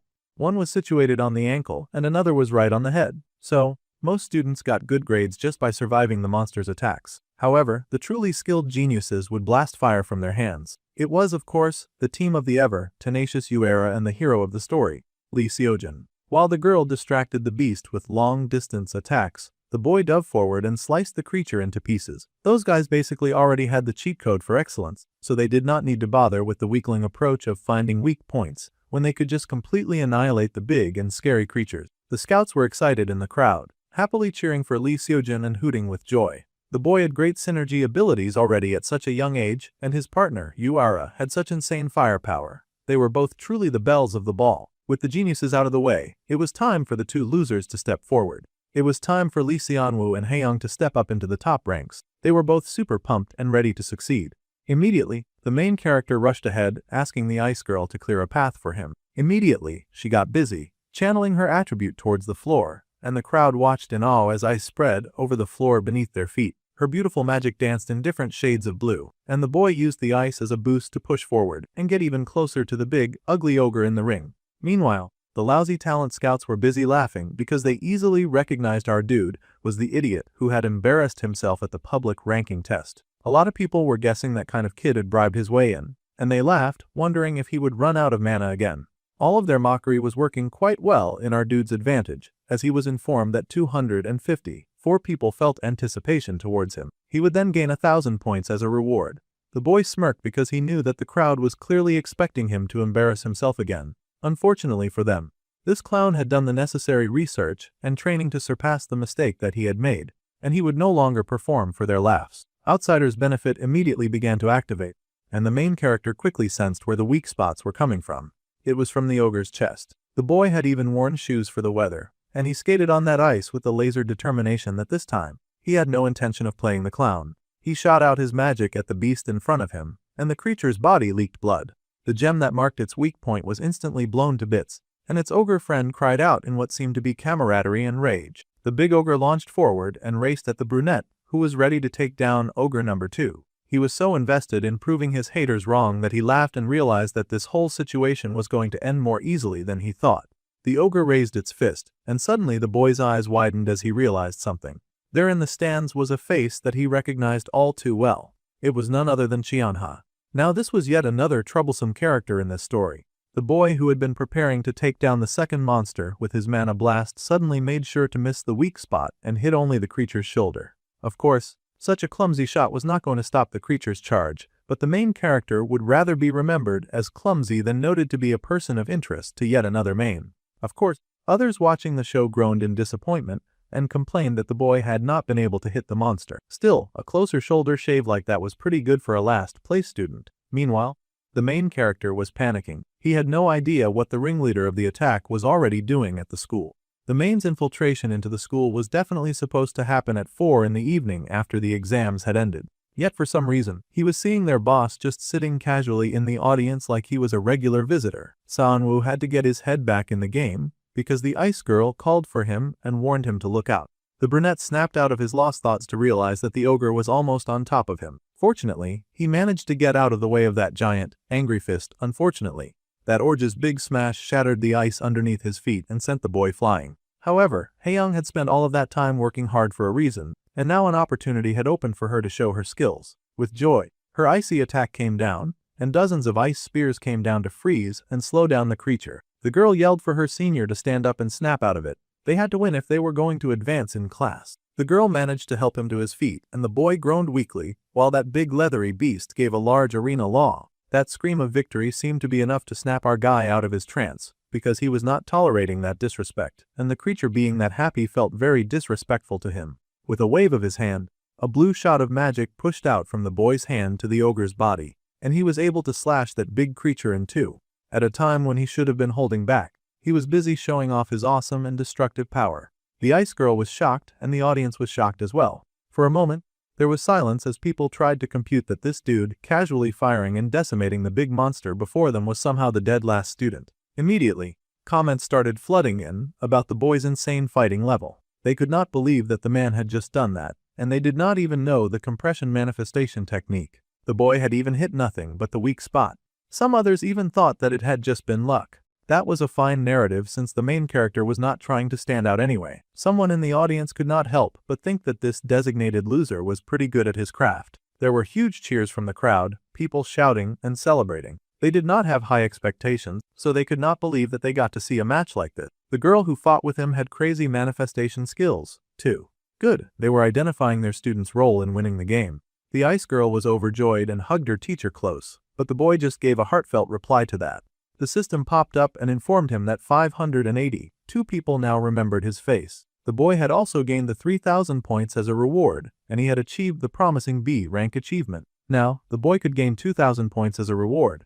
The character Kim Deokien was now interested in him, and the character Park In-won felt humiliated by him, and he gained 1,000 points. The brunette was feeling a little bruised, however the exam was the least thing on his mind right now. Even after such a victorious match, the boy's eyes were focused on that clock in the hall. It was 12 in the afternoon. The timing for the school raid plot had now deviated from the original. He'd even beaten one of the main villains with the help of another side character that was not supposed to come into play just yet. The students went about their day, but the main character was starting to panic, realizing that his behavior was actually affecting the original plot. It really took that guy that long to realize that his actions had consequences. In that case, it meant that how the school was saved could also end up changing. Right now, the current rankings for the exam put the protagonist in first place, of course, and the main character ranked second with his teammate, the ice girl. The girl asked her partner if he was okay because he should be celebrating after such a great achievement. She worried that something had happened because the boy was suddenly sweating a lot. The main character just remembered that this was not the time or place to be spacing out. He waved his hands and said that he was just tired. He did not want to worry her after all. He would rest for a while, so she should go on ahead to the training room. There was some feedback that he wanted to give her. The girl was so worried and thought that she had possibly messed up somewhere in the exam, but that was not the case at all. The boy encouraged her to be more confident in herself. She was perfect today, she needed to know that at least, and the girl's face lit up in a happy blush to hear those words. The boy smiled encouragingly at his young student, who was happy and grateful to have improved so fast. It was great that she was happy, but he had big fish to fry right now. The girl waved and told the boy to get some rest. If his body hurt too much, he also did not need to come to the training room. He waved and told her to just get back safely. Once the girl was gone, the brunette was back in action mode. Now that the timing was messed up, he needed to check just how much the story had changed from the original. If things were going according to the script, then around now Lee Seojin would definitely be in a particular spot and place. Just as the main character suspected, the hero was exactly where he was supposed to be at the right time. Fortunately, that much had not changed. There were lots of talent agencies surrounding the hero and begging him to join their newest guild. Others invited him to join already older and established guilds. They even refused to leave until he had given them an answer. There was also another troublesome group of fanboys surrounding the protagonist, and he felt very overwhelmed by it all. Some guilds were even offering him a free apartment if he joined their guild. The boy nervously waved them away, explaining that he was only 18 and that he was not old enough to join a guild yet. That was fine with them. They pressed their cards into his face and told him to take them. They were willing to give that boy anything to get his number. These hound dogs had even skipped the third-year scouting just to watch the second-year exams, because they knew that an awesome hero was going to be on the team. They had done it all for their darling Lee Seojin. Suddenly, someone called out to the hero, who was downright getting harassed at this point. It was our dude, and he had come to save the hero. The boy explained that the teacher Jang Ancheol was looking for the hero, and it looked like their teacher had something to say about the boys' results. For some reason, those lousy reporters felt the need to bring up the fact that Seonwoo was the last student in the entire school. However, for a student who had such low grades, he had put up a very stable fight, and it looked like he had a promising growth curve too. The brilliant brunette beamed and the hero immediately understood the situation. Just like that, the protagonist broke out of that troublesome crowd, hurrying over and insisting that he could not keep a teacher waiting. He would have to listen to all of those guild offers later, and he scurried away to join our main character. The guild horn dogs were upset because they were sure that they almost had him. They really wanted to make him sign. Since things had not gone as planned, they would just go ahead to finish watching the third-year exams. One of the boys standing around asked his senior how Seojin's fight had gone. He was Jung Hyunsoo of the Special Task Force. His senior was Kim Deokyeon, the Special Task Force leader, and the man smiled that the hero was not bad at all. It was fitting for the third disciple of Chairman Kim Jinchul, the strongest mage. That brat Seojin was still a little green though, and that was not enough for real combat. The junior teased his senior, pointing out that the man was talking like the boy was already going to join the Special Task Force. They had only come to make a scout offer for after graduation. The senior told his junior to zip it. He did not need that negative Nancy cramping his style and assessment. He wondered why his junior had even aged along at all. The youth laughed, explaining that he regretted not getting to talk with this super kid during the Han River main incident. That's right, it was indeed this guy who had responded to the main report that the hero had sent out. If the boy had been the one fighting the main back then, he might have gotten the real combat experience that the senior was talking about. The senior considered that experience, and then he asked his junior what he thought of that one student who was rated as dead last in the entire school. The junior easily remembered Kim Seonwoo. That guy was the talk of the whole city. For someone supposedly dead last, his combat sense was surprisingly incredible. That was not just sense. Being able to instantly analyze a weak point like that and nail it one shot, as he had done with the first enemy, that was the kind of thing a person could only gain from experience. However, that was confusing, and the junior agent wondered where on earth an 18-year-old would even get that kind of experience. They both laughed because they both felt that the situation was impossible. There was no way a kid was sneaking out of school and battling monsters at the early age of 18. Such a notion sounded ridiculous. Come to think of it, though, the agent realized that the student Seojin had said that the last place student had some form of resemblance to the mage who had dealt with the main that day. Yeah, that mage really looked like Kim Seonwoo from his class. Still, it was strange to imagine that an 18-year-old could use compression manipulation like that. For the bout, both the senior and the junior made a mental note to remember the name Kim Seonwoo.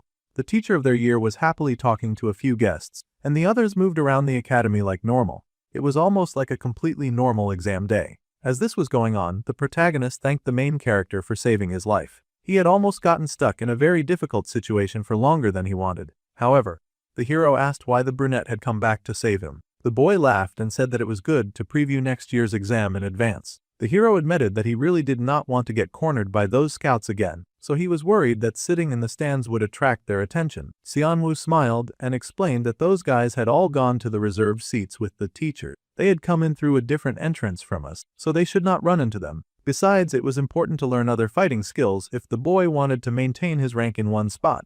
Using juicy statements like that, the main character was able to convince the hero to stay by his side. He figured that if they watched quietly like this, then they would not notice them. Getting Seojin to agree with him was great, because the main attack was supposed to begin in the third-year exam hall, where it was easiest to make contact with the insider. Since no one knew when the attack would start due to multiple changing events, our dude needed to keep Seojin in the exam hall and then go to find Cheonha. Despite being worried about changing too much in the plotline, this greedy dude was still planning to go and defeat yet another main villain. What a pretentious dude. To him, it sounded like the easiest and fastest way to protect the child of prophecy, but at this rate, he was erasing the hero's importance in his own story. First, the main character asked the hero if anything important had happened after the exam. Seojin was smiling down at the fighters below, and he asked if the brunette was asking about the scouts. That was fine since the situation with the scouts tended to happen all the time. Well, the boy was fine with that as long as he was okay. This was good, and it meant that the original flow was still mostly intact. That was a relief. Below, the sparring began in the ring, and the crowd cheered as the fighters battled. The scouts had entered the third-year exam hall, looking for some great graduates to recruit into their guild. It was all playing out just as the insider had said.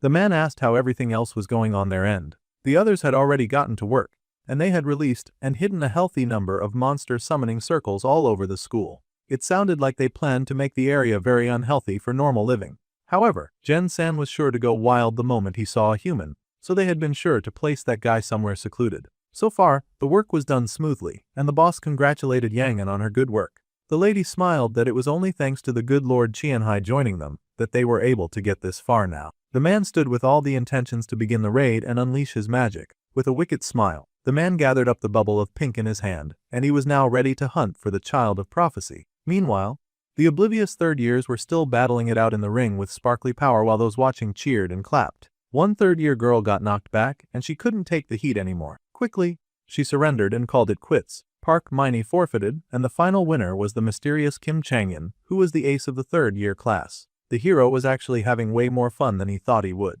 His eyes were glowing, and everything changed when he saw how fun the third-year exams were because they got to battle each other. Senior Kim Changyan was the textbook manifestation type, and the senior Park Miney's movements were so sharp. While the hero was being the biggest fanboy, our dude was very worried about the attack that was definitely going to happen in this area. He had scanned the area the whole match, but Qianhei had surprisingly never shown up. He had definitely seen that suspicious man in person, and the attack was supposed to start from this arena. The main character was sweating, wondering what was going on. Seojin easily caught on to Xianwu's distraction, and he asked who the boy was looking for. The little liar just happily said that he was wondering if there was any guild out there that wanted to scout him. The main character laughed that there was bound to be someone who would call from somewhere. Compared to the start of the semester, the brunette had grown like crazy. Anyone who watched his exam would have definitely been shocked. In fact, the hero was curious about how the main character had trained to grow so fast, but he paused when they both felt a dark sensation creep over the school.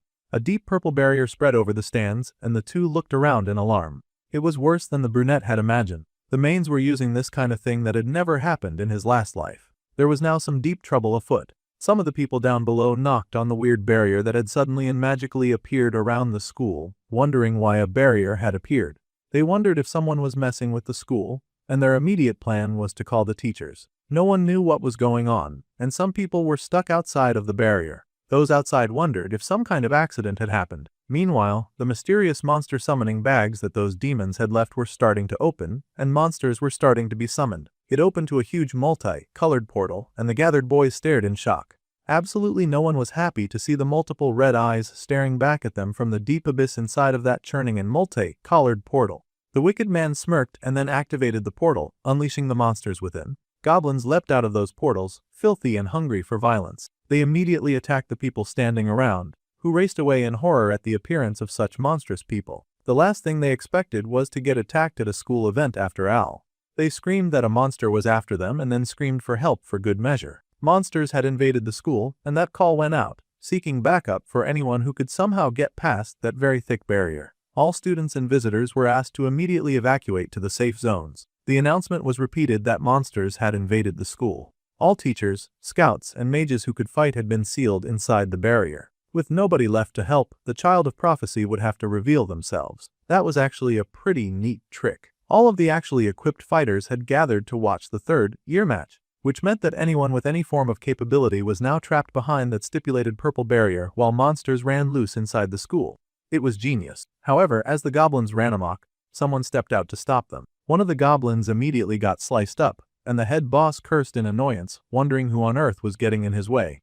It was that senior agent and his junior. The special task force was here, and they had not gotten trapped underneath the barrier. That was kind of annoying and would put a damper on his evil plans. However, the Big C was not about to give up on his wickedness that easily. This was just a temporary setback. Some of the students cheered in relief that the special task force was here. Those guys had apparently come in to watch Seojin's match, but now they were fighting monsters and rescuing people. That was such a relief. Both the hero and the main character were kind of relieved to see him. If the task force came to see them, then that meant that Captain Kim Deokyeon was on the case. Once the barrier was lifted, the fighters would join them right away, so there was no need to be afraid, and all the students just had to trust their teachers. The main character was relieved because if the special task force joined them, then they could still turn things around. However, there was just one very annoying problem, and that was the fact that they had no idea how on earth they were going to break the barrier. The people outside were banging desperately at the mages who were stuck in there, begging them to somehow break out and save them. The place was a mess with monsters running amok. Some of the students were frightened and cursing the fact that they did not stay inside the arena. To dispel this barrier, they needed an A-rank support type mage to assist. The support type teacher Kim Yoonjin immediately kicked into gear to solve the problem. Unfortunately, they didn't have anyone like that there. High-rank support mages were really rare already. The woman yelled that they had to keep looking. It would take her 30 minutes alone, and they could not leave all of those innocent people stranded for such a long amount of time. The boy was listening to all of this, of course. 30 minutes was a long time, and they could not trust the defense of the entire school population to just 2 task force agents. They could not hold out for that long against a horde of monsters. It was not just that it took that long, this huge barrier was practically impossible to break. Qianhai's barrier technique was one of the best in the world. Even in the original, if it had not been a surprise attack, Sujun would not have been able to take that goon down. So in this case, the main character really needed to step up. Even the hero seemed to be watching him with the expectation to step up. However, before the boy could even speak, someone offered to help. It was someone who claimed to be an A-rank support type mage, and she was called Yang Yanjin. It was a good thing that she happened to be nearby. Except that this little devil happened to be the woman who was working directly with Qianhe. She was basically a huge part of the opposition, and now she was pretending to side with them just to slow them down. This lady beamed and said that she would take care of everything. That filthy liar. The main character knew better than to try to accuse this person of being a man here, and now, because he had no proof, it would make people suspicious, and that would only slow down the rescue. However, having this piece of garbage join their team was definitely going to slow down the rescue. The fake Good Samaritan said that she would start from this side, so the other mage should please assist in breaking the barrier. Together, the two go to work with the redhead working from the inside and the other lady working from the outside. The Narvi and kind-hearted hero thought that it was a relief that the teachers had a plan. They would now be out in no time. Except that one of the assisting teachers was a total demon, so they could not count on that person. In fact, our boy needed to get moving, so he grabbed the ultimate plot armor powerhouse and dragged him along. They could not waste time waiting for a barrier that was not going to fall anytime soon. The two students left the two mages to work, but it did not take long for the redhead to realize that something about this barrier destruction magic felt off. When it was unlocked on one side, a second lock kicked in on the other. The barrier was not even being dispelled by the magic coming in, it was being reinforced. Kim Yoonjin was a brilliant teacher, and she quickly realized that she was being lied to by the other lady. However, she had to be careful about how to handle the situation. First, she had to figure out who was manipulating the barrier, and when she raised her head, she spotted Qianhe standing nearby and looking very suspicious. The man already knew that the support teacher inside the barrier would be a problem. She was sharp, and she would soon figure out what was going on. The man needed a distraction. With a crook of his finger, something about the nearby aura started to change. The task force was still taking care of the monsters in the environment, but when the dark magic touched them, something strange began to happen. The goblins screeched, a darkness seizing their hearts, and 2 of those monsters broke away from the others. The task force agents immediately noticed those 2, of course. They seemed to be making a beeline for another area. One of those goblins attacked and flew right at the lady, dismantling the barrier. A brilliant move from the opposition. If their teammate got attacked by the monsters, then no one would suspect that she was a main. Fortunately, before that wicked goblin could make contact, a brilliant shot came in from the long range and eradicated that beast, flattening it to the earth in a brutal display of guts and destruction. The task force hunter retrieved his brilliant red weapon and asked the lady if she was okay. The lady smiled with joy that she had been saved. The task force man could now see that these 2 mages were working together to break the barrier from both inside and out. In that case, the task force agents would station themselves in front of the opposition and protect her, thinking that she was working so hard to try to help them. Those good suckers. The junior yelled for his senior to be careful because he almost got caught in the last attack. The senior said that if something like that hit him, he would have to hand in his task force badge. He was not so weak to be felled by that kind of attack. The 2 agents, unfortunately, now had their backs turned to a very dangerous enemy, but surely there were enough witnesses to stop her from doing anything rash. The agents reassured the barrier mage that on the honor of the special task force, they would protect her. The evil demon laughed and thanked them. She smirked so wickedly because this sort of humor was way too hilarious. She was here working hard to hinder their progress, and they were over here protecting her. Meanwhile, the hero asked why they had moved behind the arena. The boy said that it was because no one was there. All the focus was on the other 2 mages at the other side. From here, they were going to break the barrier. They had to do so that they could find the child of prophecy. The hero was surprised that they were not just helping the teachers who were working at the front gate. The main character sighed, trusting only the protagonist with this information. The loser that had shown up pretending like he wanted to help them was actually a main, and they could not trust him. He was currently pretending to break the barrier while actually reinforcing it. At this rate, the barrier would not come down on time. The hero was horrified to hear this. He thought that they should tell everyone right away, but it was useless to do that. Mains were dangerous, plus it was only a hunch, and they had no proof. They would look like idiots, causing a stir at a time like this. That sounded like an easy fix to the protagonist, and he just told our guy to prove it. He was the one who got offered a spot in the special class for barrier breaking. Still, there was no guarantee that anyone would believe him. They needed to break the barrier, and then they could go and tell everyone after. They could not create a new problem when the first one had not yet been solved. If the one speaking was a globally recognized genius and not just some student, then maybe they would listen. That made sense to the hero, so the next question was whether or not Seonwoo could break this thing. The boy was about to find out. He turned his attention to the barrier while Seojin drew his sword. Carefully, the main character activated his ability to decode the magical formula. The system got into business really fast, reading as much information about the barrier as it could. The Demon Grand Barrier. The little Maine could not believe what was happening. The grand barrier that they had erected around the school had been pierced. Seonwoo was relieved, and he dusted his hands with a sigh. He had taken down that huge thing like it was nothing. He had even done it in an instant. The hero could not believe what he had just seen. Right now, they had a situation to fix, and Seonwoo told Sujin to hurry and resolve that. However, before the protagonist left, he needed this child to answer one question. He asked why Seonwoo was hiding his role in all this. He had been the one to take down the barrier. Usually, a student would jump at the chance for the recognition of his strength. The boy just smiled that this was more than enough for him. His other personality was already causing him a great amount of trouble. He did not need trouble in his school life too. For now he needed everything that happened to remain a secret. That was Seonwoo's one request. Meanwhile, back with the evil villains, the Chanhai was fuming and cursing out Yangyan. That idiot could not even keep one barrier locked, and now the whole plan had unraveled. The Big C could not believe it. He had worked so hard to seal the barrier, so now he wondered who on earth had brought it down. The teacher Kim Yunjin was congratulated for all of her hard work, and the mage Yang Yanjin was congratulated as well. Now, all of the high-spec teachers and mages would be taking over the operation. Well, the child of prophecy had not shown itself, so it was time for the mains to retreat if they had any sense. That's it for this episode. Until next time.